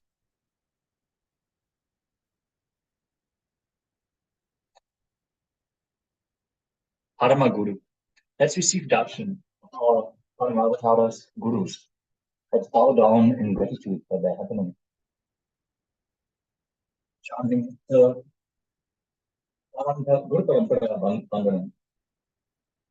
Nithyananda Paramashivoham Nithyananda Paramashiva Shakti Madhyamam Nithyananda Pariyantam Vande Guru Paramparam. In the Guru Parampara Vandanam, we offer our gratitude to the eternal lineage, to all gurus, to all masters. I surrender to the lineage of all the enlightened masters, which has Shri Nithyananda Paramashiva as the beginning, Shri Nityanandeshwara Paramashiva Shakti as the middle, and my Guru Nithyananda as the entirety from the source onwards. Incarnation as it is described by the Avatar. The Avatar of Paramashiva descended on planet Earth in the dawn of the year 1978. He who is named so beautifully revealed in the Ishvara Vibhuti Varana of the Kurma Purana. Ishvara Uvacha Nityananda Nirvikalpam Tadhan Paramam Mama. Who is Nityananda Nirvikalpam? That certainly is my ultimate space. In preparation for descent I sent my gurus down to wake me up. Literally, my gurus birthed me, brought me from KAILASA, protected and groomed me, made me manifest. By the time I started knowing me, they already made me realize my identity. Never they allowed me to forget my identity as Paramashiva. Beautifully, they did the transition of macrocosmos to microcosmos. Here you can see the Avichinna Guru Parampara of the Supreme Pontiff of Hinduism, which are all the lineages of all his gurus and how they are all interconnected and leading back to Paramashiva.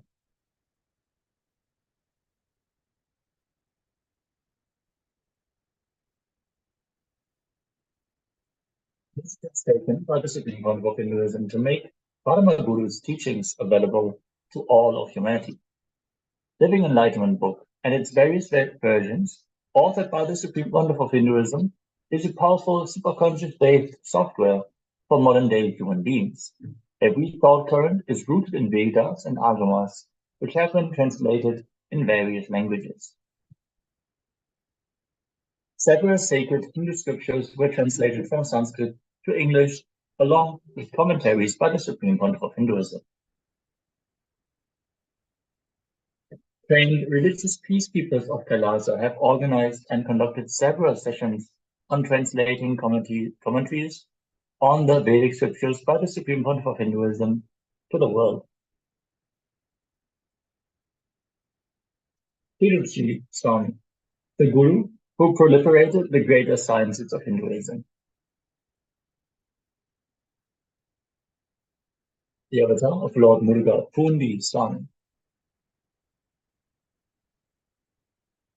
Guhai Namashivaya. Guhai Namashivaya wrote verses on his devotion to Arunachala, which the Supreme Pontiff of Hinduism imbibed.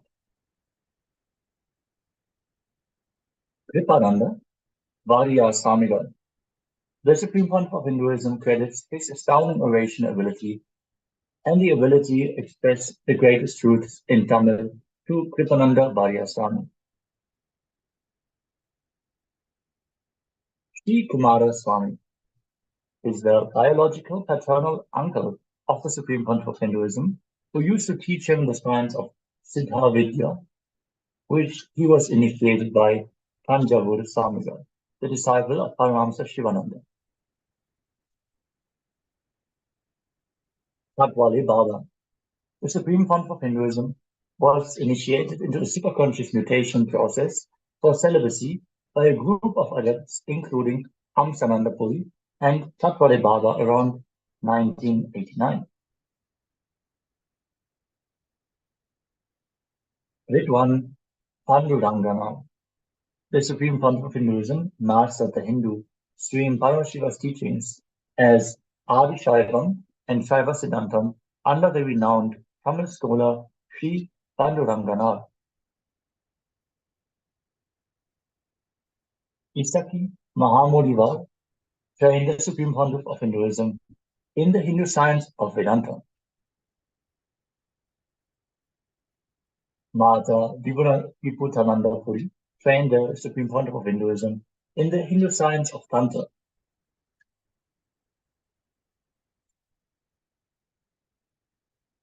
The Guru Parampara for the Hindu science of yoga. Here we can see Raghupati Yogi, the yoga guru of the Supreme Pontiff of Hinduism. Mauna Swami, the father of the Nirahara Samyama.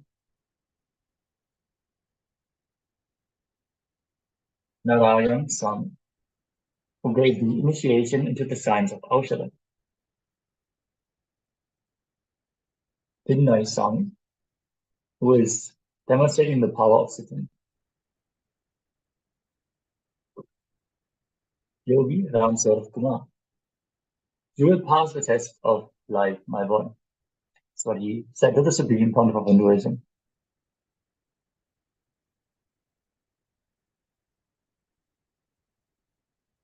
This we have covered all the quotes of the Avtas, the enlightened masters, the realized souls, which came in direct contact with the living avatar. in his development phase, so to say. But it's now move from this powerful revelation to the next segment, which is a power manifestation session. Stay tuned. We are going to start the session very soon.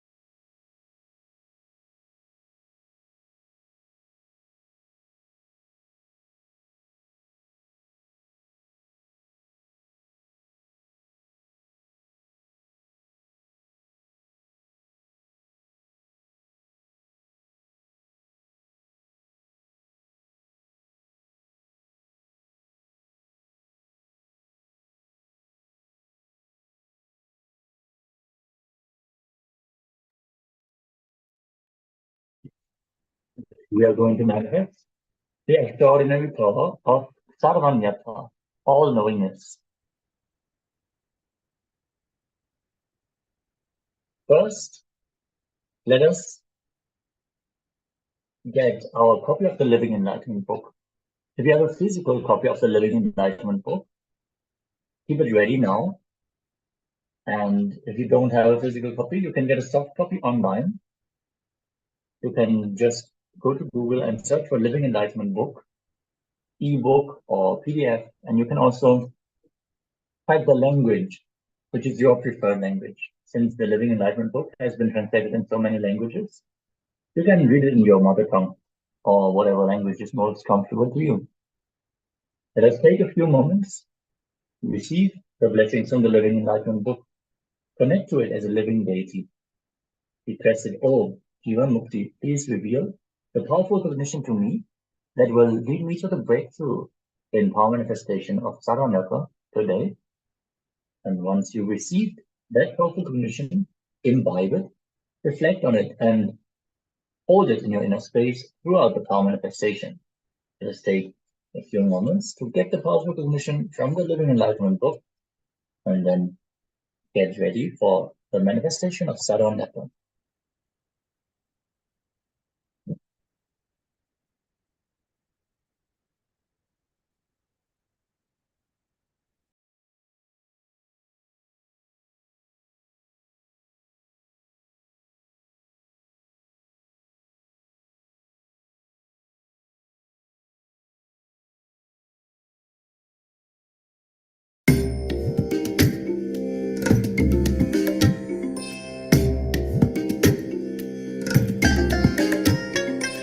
I bless you all.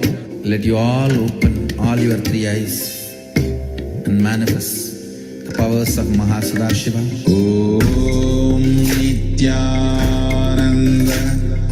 Paramashivoham. Om Nithyananda Paramashivoham. Om Nithyananda Paramashivoham. Om Nithyananda Paramashivoham. Om Nithyananda Paramashivoham. Om Nithyananda Paramashivoham. Om Nithyananda Paramashivoham.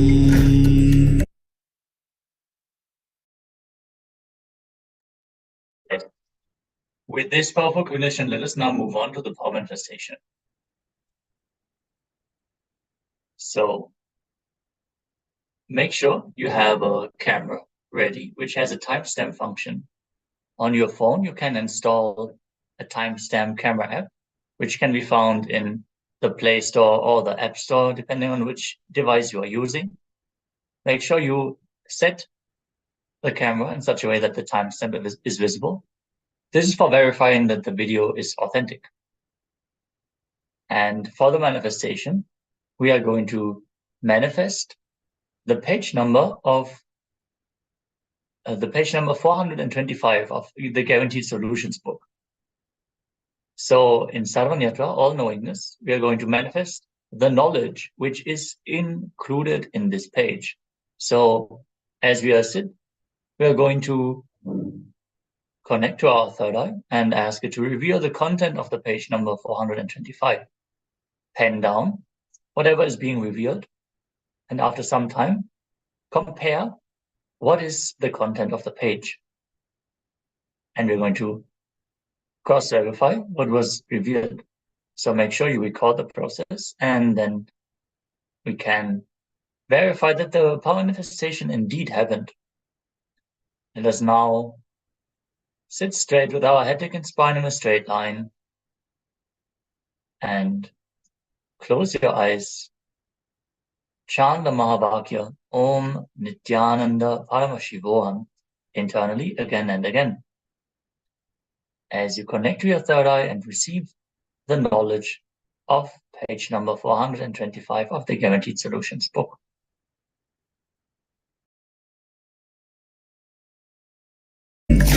Om Nithyananda Paramashivoham. Om Nithyananda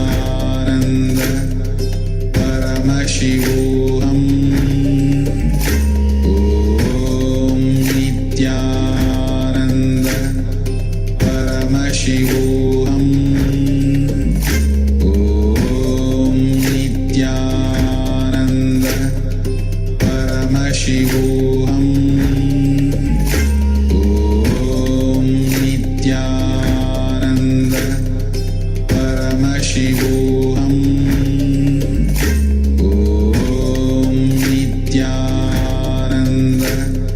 Paramashivoham. Om Nithyananda Paramashivoham. Om Nithyananda Paramashivoham. Om Nithyananda Paramashivoham. Om Nithyananda Paramashivoham. Om Nithyananda Paramashivoham. Om Nithyananda Paramashivoham. Om Nithyananda Paramashivoham.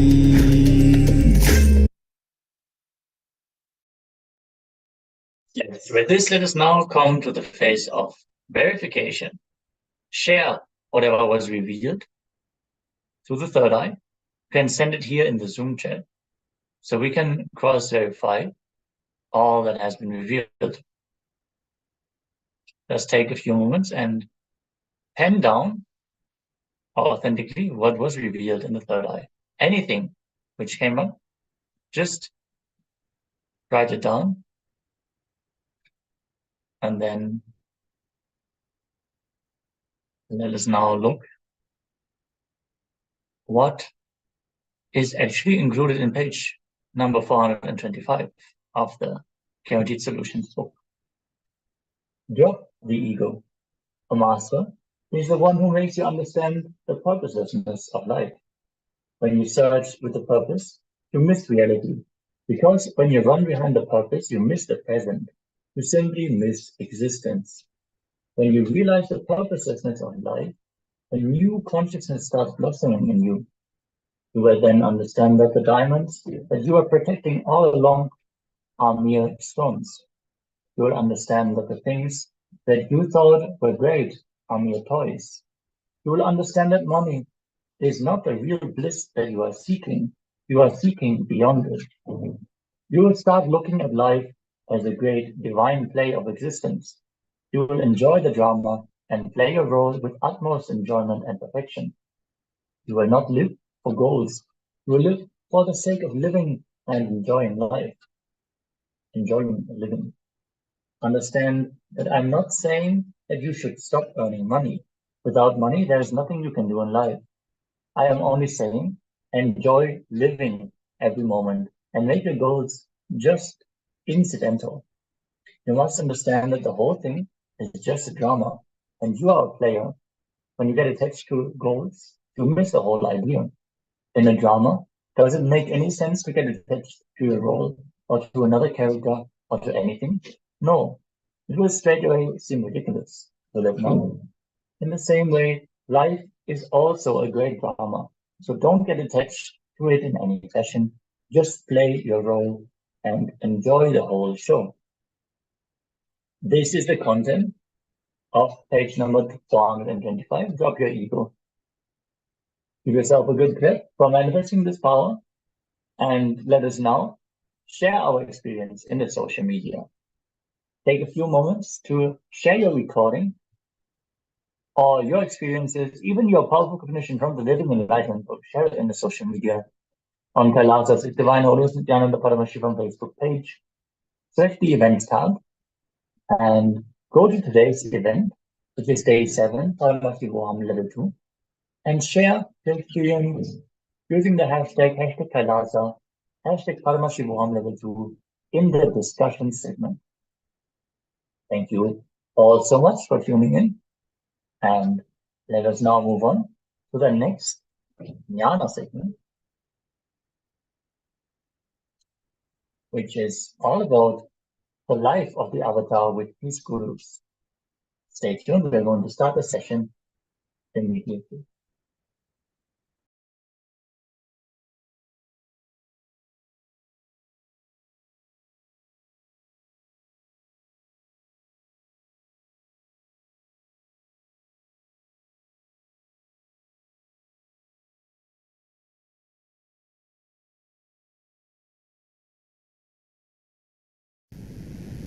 There's a beautiful example in Upanishad. Upanishad is the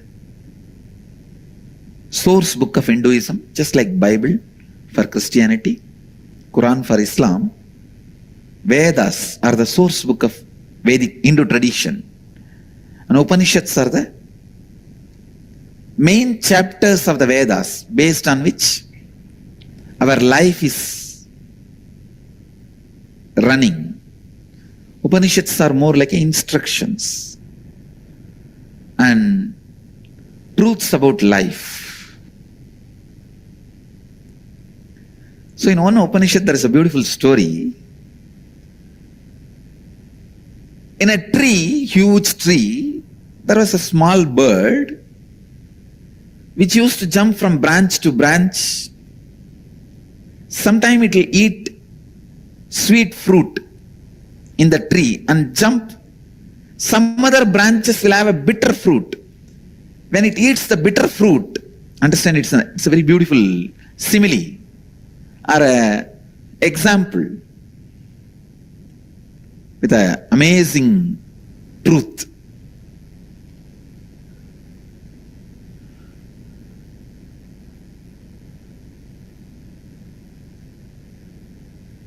When that small bird eats the bitter fruit, it will feel pain. On that same tree, on the top of the tree, there was a big bird sitting, golden color, shining. That big bird neither eats bitter fruit nor eats the sweet fruit. It just sits in the peace and silence, completion. It's radiating its glory.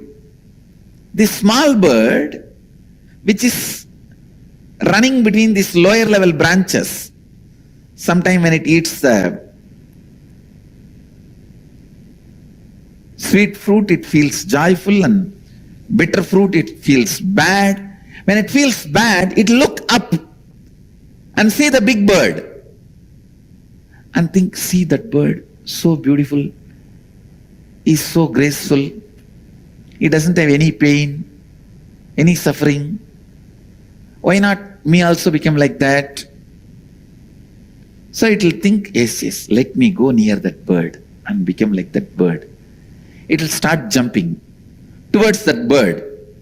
But when it is going towards that bird, suddenly on the way, it will eat some fruit which is very sweet. The moment it eats the sweet fruit, it will forget that big bird and it will start eating more fruit till it lands on the bitter fruit again. The moment it eats the bitter fruit again, it will look up and say, I should become like that bird. And then again it will start going towards that big bird. This small bird is spending all his life like this, jumping here, there, suddenly looking up when it eats the bitter fruit. But when it eats the sweet fruit, forgetting the big bird, forgetting everything, just eating the sweet fruits. Finally one day, by jumping like this small bird has somehow reached very near the big bird. And one fruit which that small bird ate was so bitter, it decided not to look this side and that side, it just locked its mouth and straight went near that big bird. When it went near that big bird, the more it went near, it felt he himself is the reflection of that big bird. And more when he went, he just merged and became one with that big bird.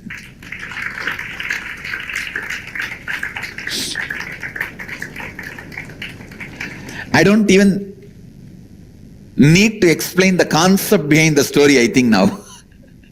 I've explained the example so clearly. The concept I don't even need to explain, all of you understood, I think.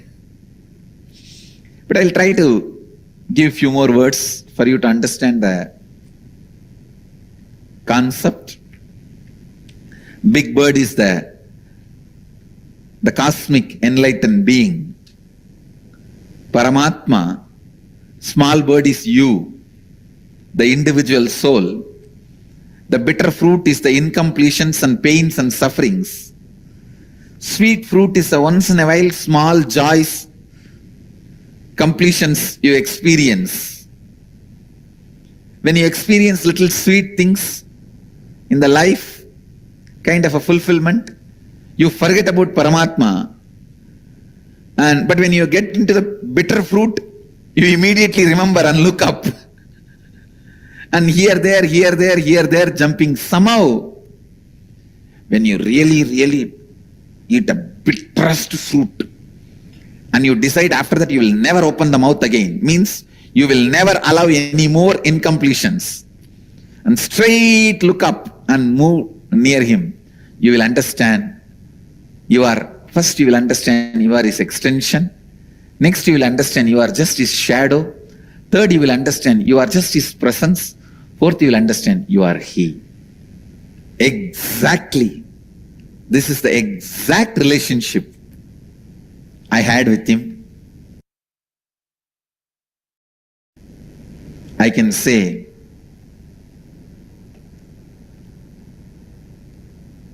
he was my everything. Everything. One day in course of conversation, I was telling him the story, some incident about one of the great saintly enlightened disciple of Ramana Maharshi. That disciple used to write the teachings of Ramana Maharshi, and every day he will bring it and show it again to Ramana Maharshi. And if there is some mistake, spelling mistake or grammar mistake, Bhagavan will edit in his own hand, with his own handwriting.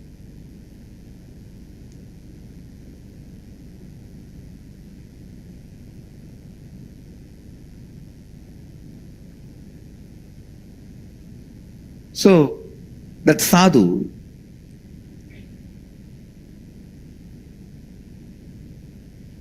By the time actually I know his name, I asked his name, he said, Arunagiri Yogeshwara. I know his name by then.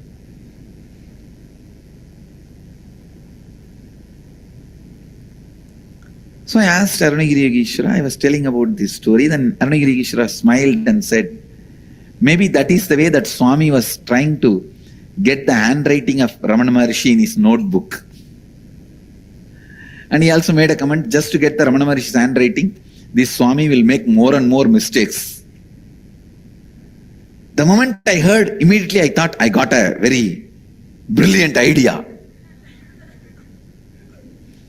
I thought I will also start writing and bring the notebook to you. You will pen down, you will write, I will keep your handwriting with me. And I did it. I did it. At least I had 3-4 notebooks. It's very unfortunate that we are not able to get those notebooks now. Let's see, Kalbhairava will get it for us.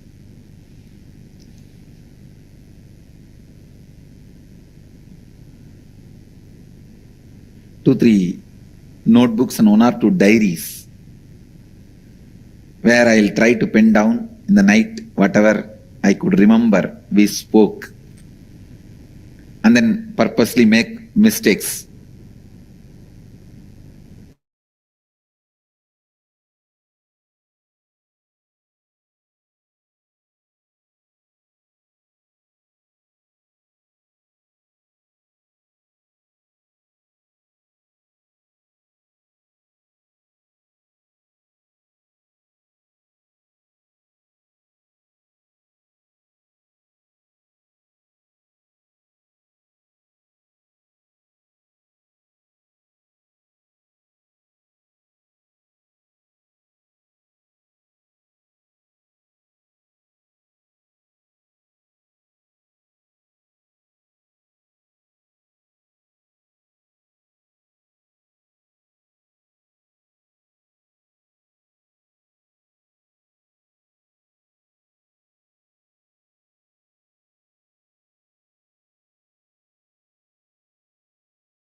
source book of Hinduism, just like Bible for Christianity, Quran for Islam. Vedas are the source book of Vedic Hindu tradition. And Upanishads are the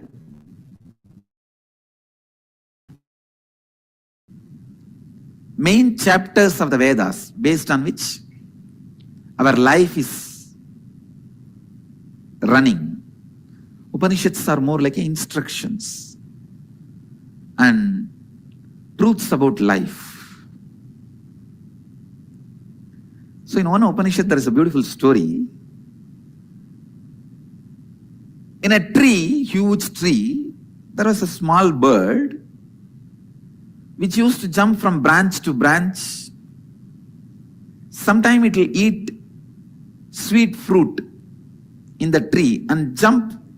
Some other branches will have a bitter fruit.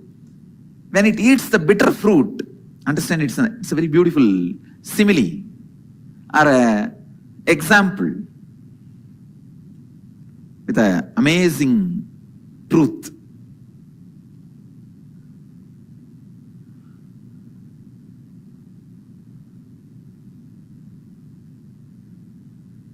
When that small bird eats the bitter fruit, it will feel pain. On that same tree, on the top of the tree, there was a big bird sitting, golden color, shining. That big bird neither eats bitter fruit nor eats the sweet fruit. It just sits in the peace and silence, complete completion. It's radiating its glory. This small bird, which is running between these lower level branches, sometime when it eats the sweet fruit, it feels joyful, and bitter fruit, it feels bad. When it feels bad, it look up and see the big bird and think, see that bird, so beautiful. He's so graceful. He doesn't have any pain, any suffering. Why not me also become like that? So it will think, yes, yes, let me go near that bird and become like that bird. It will start jumping towards that bird. But when it is going towards that bird, suddenly on the way, it will eat some fruit which is very sweet. The moment it eats the sweet fruit, it will forget that big bird and it will start eating more fruit till it lands on the bitter fruit again. The moment it eats the bitter fruit again, it will look up and say, I should become like that bird. And then again it will start going towards that big bird. This small bird is spending all his life like this, jumping here, there, here, there, here, there, suddenly looking up when it eats the bitter fruit. But when it eats the sweet fruit, forgetting the big bird, forgetting everything, just eating the sweet fruits. Finally, one day, by jumping like this small bird has somehow reached very near the big bird. And one fruit which that small bird ate was so bitter, it decided not to look this side and that side. It just locked its mouth and straight went near that big bird. When it went near that big bird, the more it went near, it felt he himself is the reflection of that big bird. And more and more and more when he went, he just merged and became one with that big bird.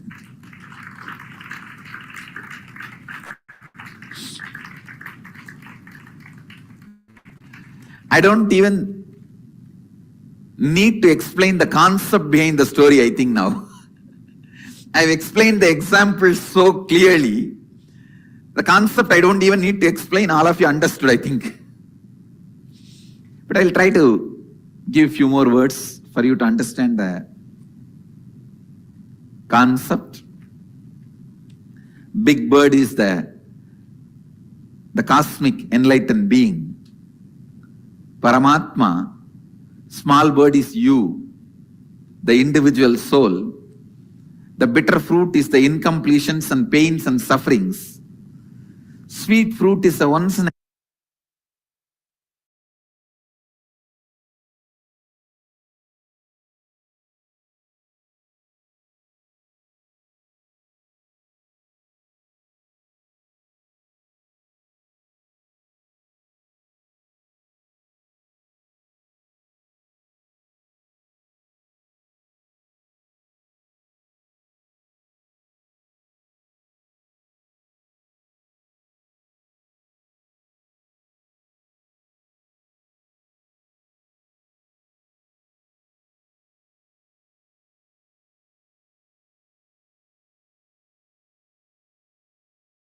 while small joys, completions you experience. When you experience little sweet things in the life, kind of a fulfillment, you forget about Paramatma. But when you get into the bitter fruit, you immediately remember and look up. And here, there, jumping. Somehow, when you really eat a bitterest fruit, and you decide after that you will never open the mouth again, means you will never allow any more incompletions, and straight look up and move near him, you will understand first you will understand you are his extension. Next you will understand you are just his shadow. Third you will understand you are just his presence. Fourth you will understand you are he. Exactly. This is the exact relationship I had with him. I can say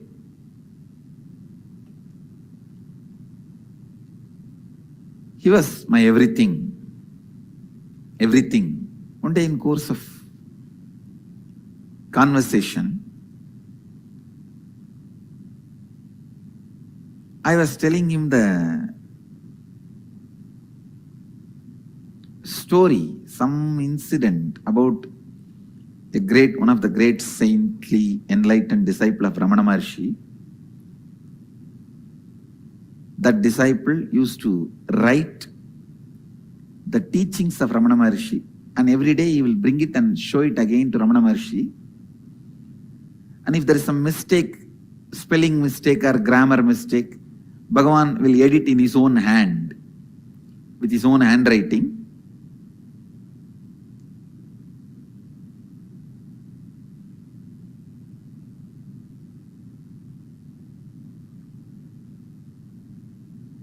So, that sadhu,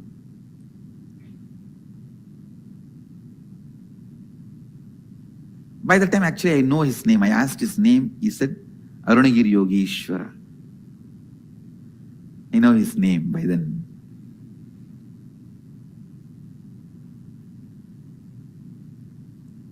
So I asked Arunagiri Yogeshwara, I was telling about this story, then Arunagiri Yogeshwara smiled and said, maybe that is the way that Swami was trying to get the handwriting of Ramana Maharshi in his notebook. And he also made a comment, just to get the Ramana Maharshi's handwriting, this Swami will make more and more mistakes.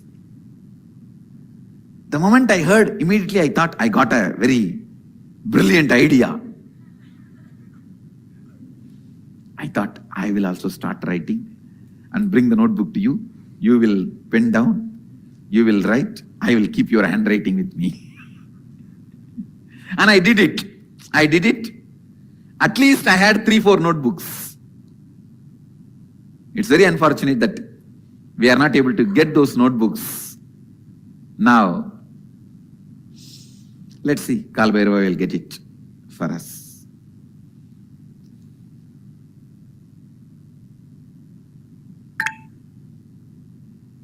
Two, 3 notebooks and 1 or 2 diaries, where I'll try to pen down in the night whatever I could remember we spoke, and then purposely make mistakes in writing and bring it to him next day. He will also read and smile, and purposely he knows I have done mistake purposely. and he will write, few lines, few words on it, and he will do editing, means like a crossing or adding. And I very clearly remember, he has signed even once, Arunagiri Yogi Ishwara.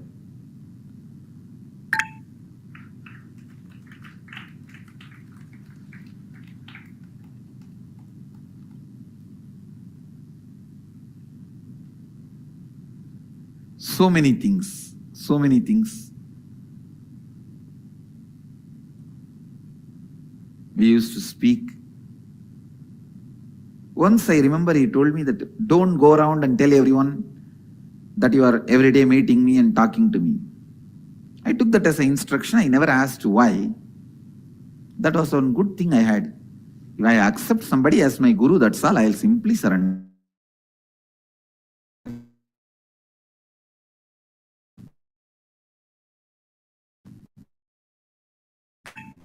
Why, what, and all that. Before accepting, I'll ask all the questions. The moment I accept, after that, no questions asked. That was my lifestyle.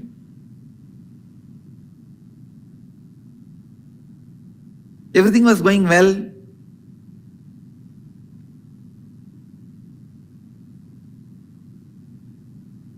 I remember him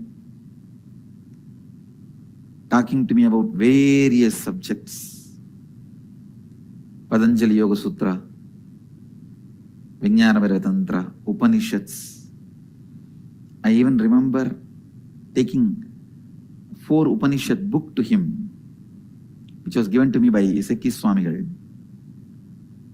Tamil translation of the 4 Upanishads. And where he opened and read out some lines and explained some lines to me.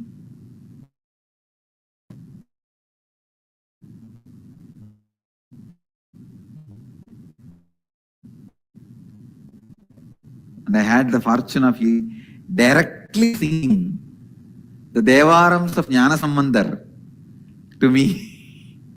I heard some of the great songs, Devarams, from his own mouth. Even asked him once, how do you know all these?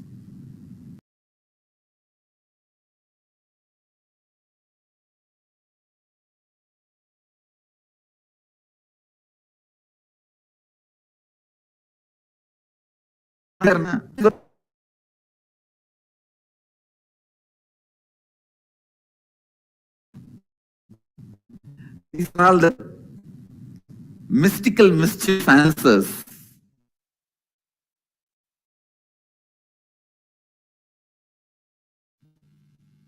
Both my gurus, Bhagavan and Vibhudanpuri.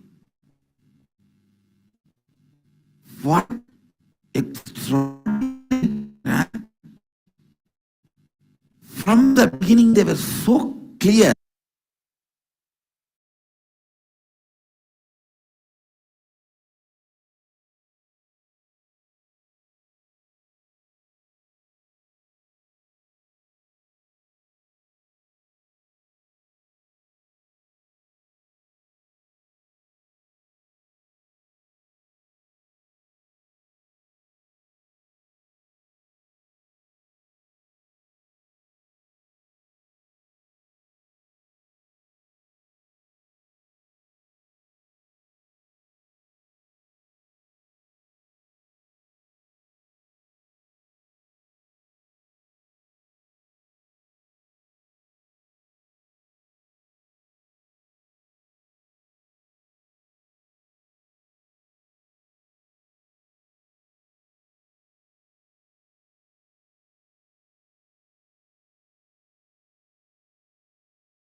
various subjects, Patanjali Yoga Sutra, Vijnana Tantra, Upanishads.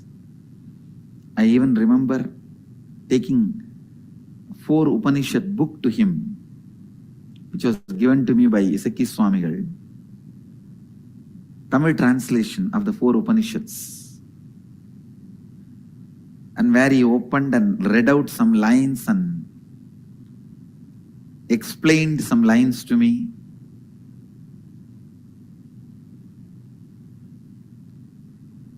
And I had the fortune of directly singing the Devarams of Jnana Sambandar to me.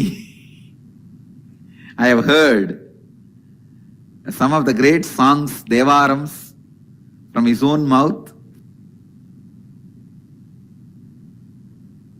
I even asked him once, how do you know all this? He said in Tamil, இங்கே தானே இருக்கேன், இங்கே தானே பாடிட்டு இருக்காங்க, அதனால கேட்கறேன், அதனால தெரியுது. He said, I am here only all the time, na, and they are singing all the time here, na. So I am listening, so I know. These are all the mystical, mischievous answers.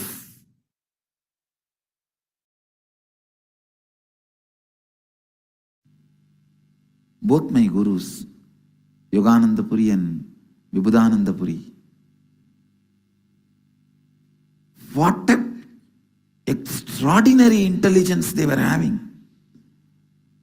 From the beginning, they were so clear. See, by being around them, automatically I picked up this attitude of anything I want to know, I can know. Anything I want to do, I can do.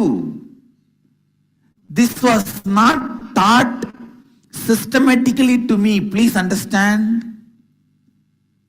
Like how in our ashram, if you live, you will simply get the confidence to do completion and to do Nirahara Samyama, because you will see every other person will be doing Nirahara Samyama.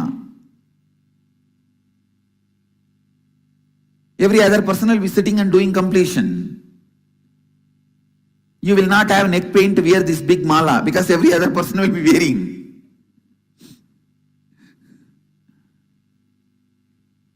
Just things are the air.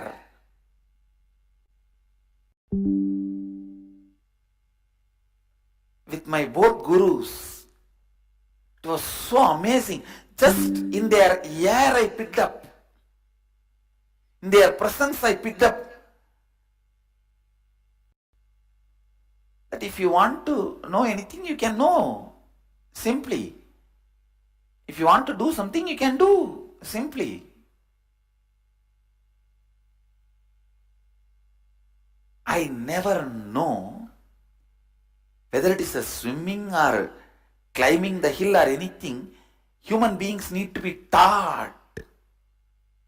I always thought, you want, just jump and do it. Not just the swimming and trekking, everything.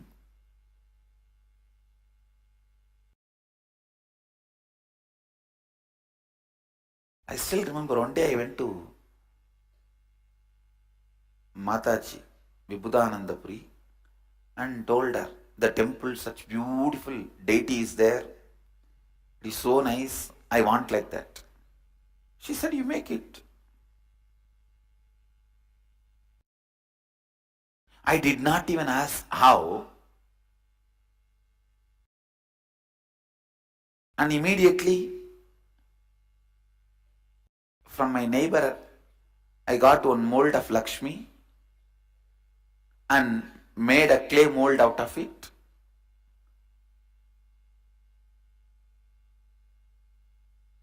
And did not get any other metal other than few aluminium plates from my mother. I asked her, give me some waste metal. She did not know what for I am asking. She had some 4 or 5 aluminium plates. She said, this is useless, take it. She thought I am going to give it to some sadhus for begging. So she said, take this. I immediately brought that and melted and poured the mold and made the deity. Still we have the deity. That was done by me personally in my own hand. And then after the mold, I cleared it and I myself carved it. I was hardly 12-year-old boy. Did not even have a second thought. When I did and took it and gave it to my guru, she said, "This is your Lakshmi." She said, "This is your Lakshmi."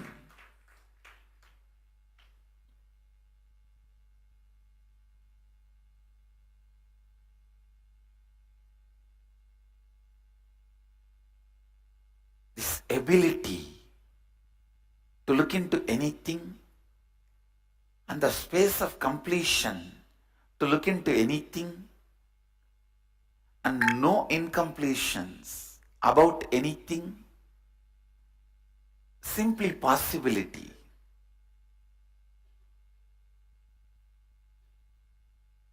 Everything is doable and do it. Not only doable, do it.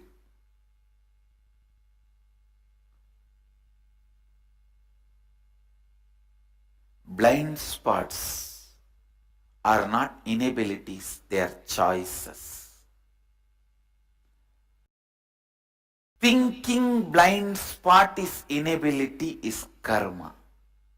Understanding it is a choice is freedom from karma.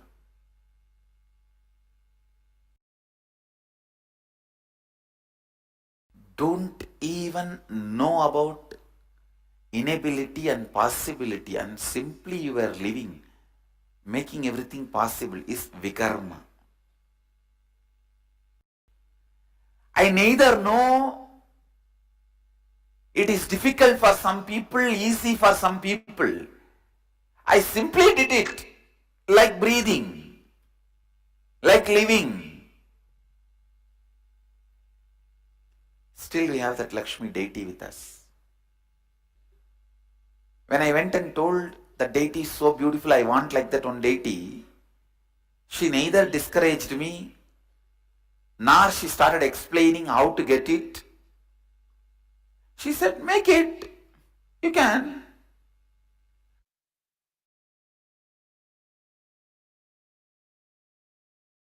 I tell you,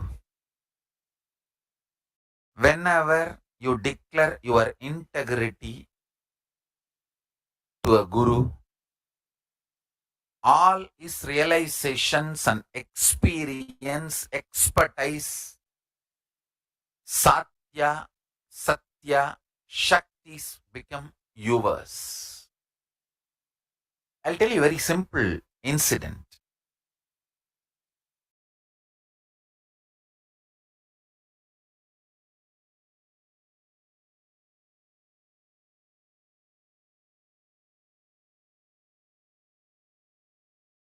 I heard this conversation between Raghupati Yogi, Kuppammal and Panduranganar. Once the Panduranganar was supposed to go to Kanchipuram to have some clarification about the Shastras from Tondemandaladinam. That time the Guru Maha Sannidhanam was 230th Guru Maha Sannidhanam. So Raghupati Yogi and Kuppammal advised Panduranganar to have darshan of Kanchi Paramacharya also. That time the Paramacharya, Sri Chandrasekharendra Saraswati Swami, was in the body. So Kuppammal and Raghupati Yogi, both of them are telling, go and have his darshan.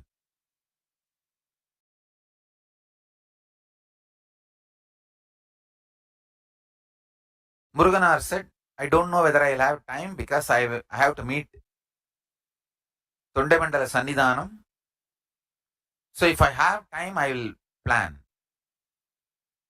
Then Raghupati Yogi said, no, you have to have his darshan, because in many ways his expertise will help you. Then he was sharing an incident when these Swamis gathered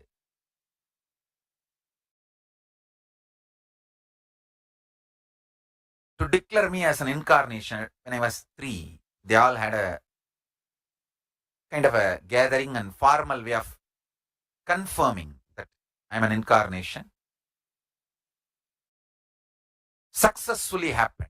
Actually, when an incarnation happens in the body, there is every possibility within 21 months, he may not be able to settle in the body and leave the body. So it takes 21 months for them to confirm that I am grounded in the body. So after the 21 months, they all had a kind of a happy celebration that I am grounded, I am settled, I am going to live. So for that function, they wanted to have the blessings of Paramacharya and Tondemandala Sannidhanam and went. Tondemandala Sannidhanam personally took Raghupati Yogi to Paramacharya, and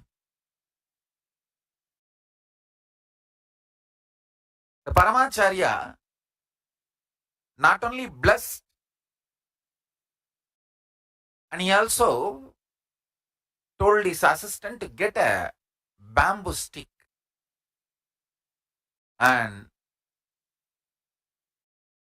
told that assistant to put that bamboo stick in front, and he touched 3 times, told the Tondemandala Sannidhanam, and take this and give it to that boy, make him do the Chaturmasya.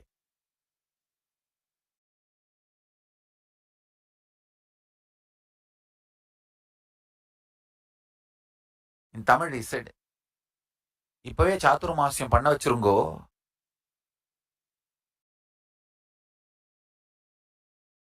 பிறகு சாதுர்மாசியம் வச்சுதான் வயசை எண்ணுவா. It means actually the age of the sannyasi is calculated only number of the chaturmasya he has done. So whoever has done the largest number of chaturmasya, he is considered to be the greatest sannyasi. So he instructs them, make him do chaturmasya from now itself, so that count starts. So my chaturmasya count has started from the time I was 3.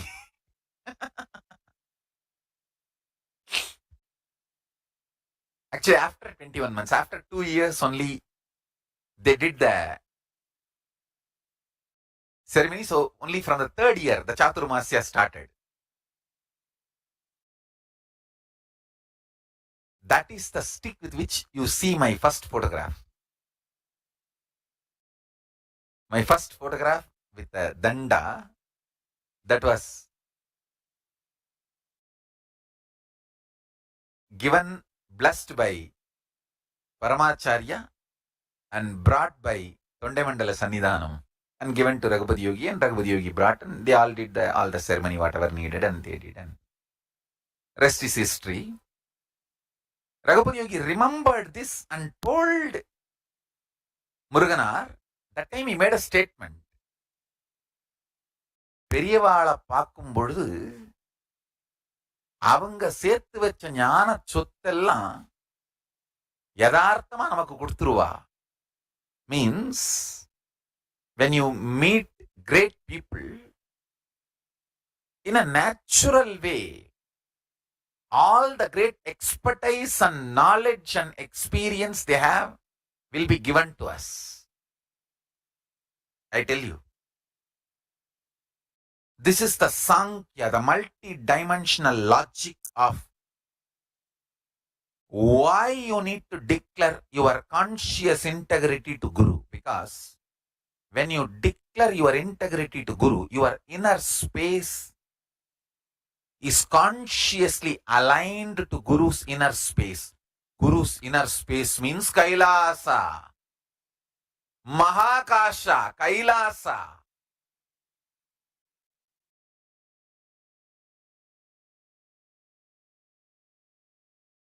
Paramashiva Sarira, how he describes himself in Agama, eternally 16, Divya Sarira, can shape out of free will, can live as long as he wants to use that body, Ichhamrityu. As long as he wants, he can use the body and then he can drop when he wants to drop. The Divya Sarira will become reality for you if you just add consciousness to your hunger. That's all I am telling you. See, I had a guru. His name was Narayana Swami Tata. He's an adept in the science of Aushadha, medicines. He will collect herbs from the ground which was never walked by human beings. மனித கால்படாத இடத்திலிருந்து வேர்களும் செடிகளும் மூலிகைகளும் கொண்டு வருவார். Let me repeat. The place where human beings never walked, from that kind of places he will bring herbs, roots. How you know? He had a trained dog and a goat. The dog will take the goat and go. Goat will identify the herb. Dog will just pick it up and bring it. I have seen this happening. I am not telling you stories. He lived just few years, maybe 30 years before. And still his son, grandsons are, his family is still living in Tiruvannamalai. You can go and talk to them. You will find what I said is true. His name is Narayana Swami Tata. Still the home he lived is there. And all the things he used is there. Maybe the dog may not be alive because you can see his photograph. But surely the family knows whatever I am saying and you can talk to them. I had this kind of masters who are adepts. He told me once, when he was making the Aushadha, for a so-called incurable disease, kind of a very dangerous cancer, for that he was making Aushadha.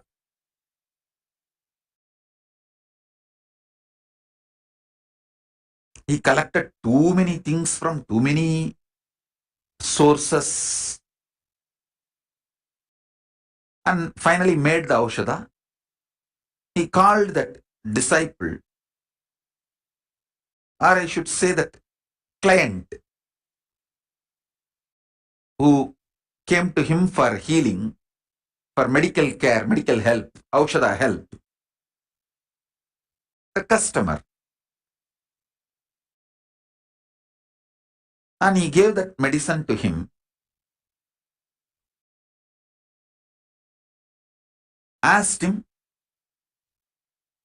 eat this medicine every day, once a day, for next 42 days. He prepared that medicine with a lot of difficulty. Third day, that guy came back saying that somebody in the home unknowingly threw that whole packet into the river. Without knowing that it's a medicine,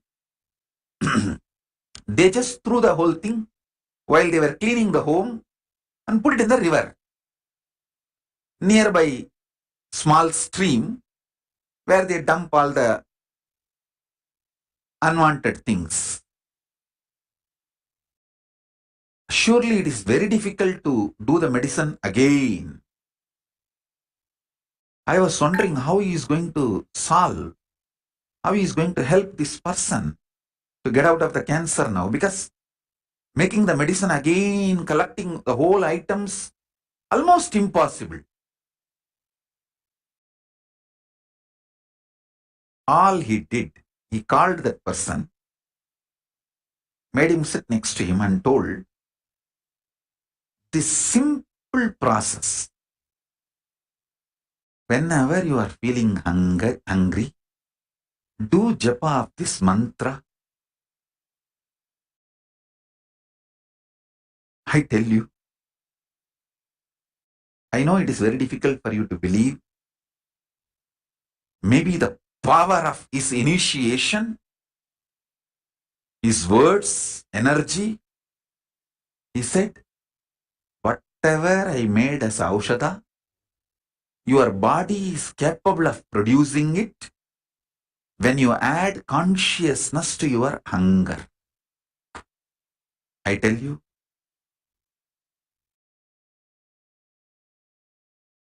surely it is the power of his initiation, because I saw he was having his hand on the shoulder of that person while he uttered these words. So that words have gone into his body like a powerful energy shock. Now literally I am having my hands on all your shoulders and giving you this initiation.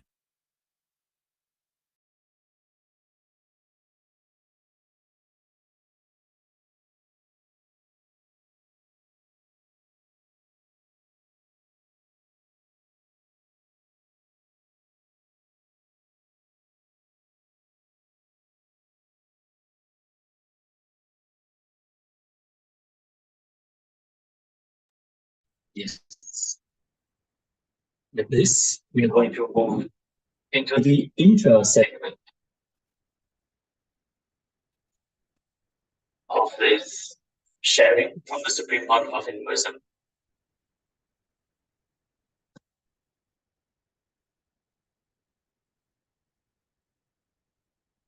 A beautiful story from Upanishad. A tree, huge tree. There was a small bird which used to jump from branch to branch. Sometime it will eat sweet fruit in the tree and jump. Some other branches will have the bitter fruit. When it eats the bitter fruit, understand it's a very beautiful simile to example with an amazing truth. When that small bird eats a bitter fruit, it will feel pain. On that same tree, on the top of the tree, there was a big bird sitting, golden color, shining. That big bird neither eats bitter fruit nor eats the sweet fruit. It just sits in the peace and silence, complete completion. It's radiating its glory. This small bird, which is running between those lower level branches, sometimes when it eats the sweet fruit, it feels joyful, and bitter fruit, it feels bad. When it feels bad, it will look up and see the big bird and think, see that bird, so beautiful. He is so graceful. He doesn't have any pain, any suffering. Why not me also become like that? So it will think, yes, let me go near that bird and become like that bird. It will start jumping towards that bird, but when it's going towards that bird, suddenly on the way, it'll eat some fruit which is very sweet. The moment it eats the sweet fruit, it will forget that big bird and it will start eating more fruit till it lands on the bitter fruit again. The moment it eats the bitter fruit again, it will look up and say, I should become like that bird, and then again it will start going towards the big bird. This small bird is spending all his life like this, jumping here, there, here, there, here, there, suddenly looking up when it eats the bitter fruit But when is the sweet fruit forgetting the big bird? Forgetting everything, just eating these sweet fruits. Finally, one day, by jumping like this small bird has somehow reached very near the big bird, and one fruit that small bird ate was so bitter, it decided not to look this side and that side, just locked its mouth and straight went near the big bird. When it went near the big bird, the more it went near, it felt he himself is the reflection of that big bird, and more when he went, he just merged and became one with that big bird. Guru-disciple relationship. First, you will understand you are his extension. Next, you will understand that you are just his shadow. Third, you will understand that you are just his presence. Fourth, you will understand you are he. Now, take a moment and describe your Guru-disciple relationship. Share about your connection to Swamiji, what you feel about your Guru. Let us take a few minutes. You can share it here in the Zoom chat. As we are getting ready for the next segment, which is going to start very soon. Thank you. Nithyananda. Om Purnamada Purnamidam Purnat Purnamudachyate Purnasya Purnamadaya Purnameva Vashishyate. Om Shanti Shanti Shanti Hari Om Datsat Sarvam Bhagavat Shri Nithyananda Paramashiva Padukarpanamastu. Om Nithyanandam.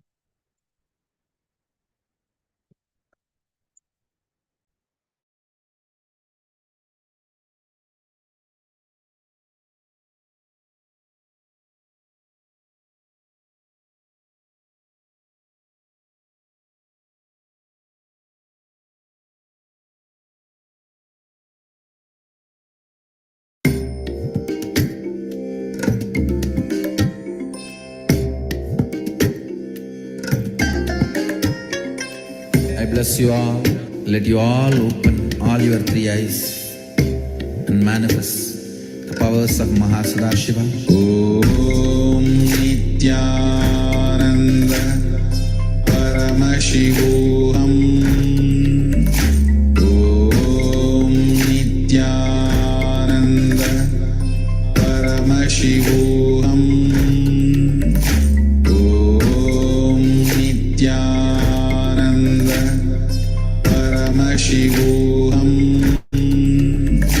Om Nithyananda Paramashivoham. Om Nithyananda Paramashivoham. Om Nithyananda Paramashivoham. Om Nithyananda Paramashivoham. Om Nithyananda Paramashivoham. Om Nithyananda Paramashivoham. Om Nithyananda Paramashivoham. Om Nithyananda Paramashivoham.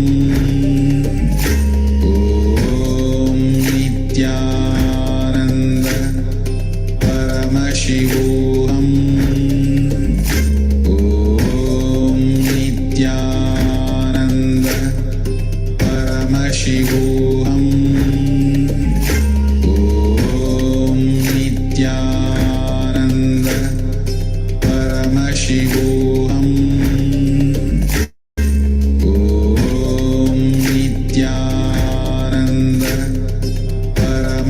Paramashivoham. Om Nithyananda Paramashivoham. Om Nithyananda Paramashivoham. Om Nithyananda Paramashivoham. Om Nithyananda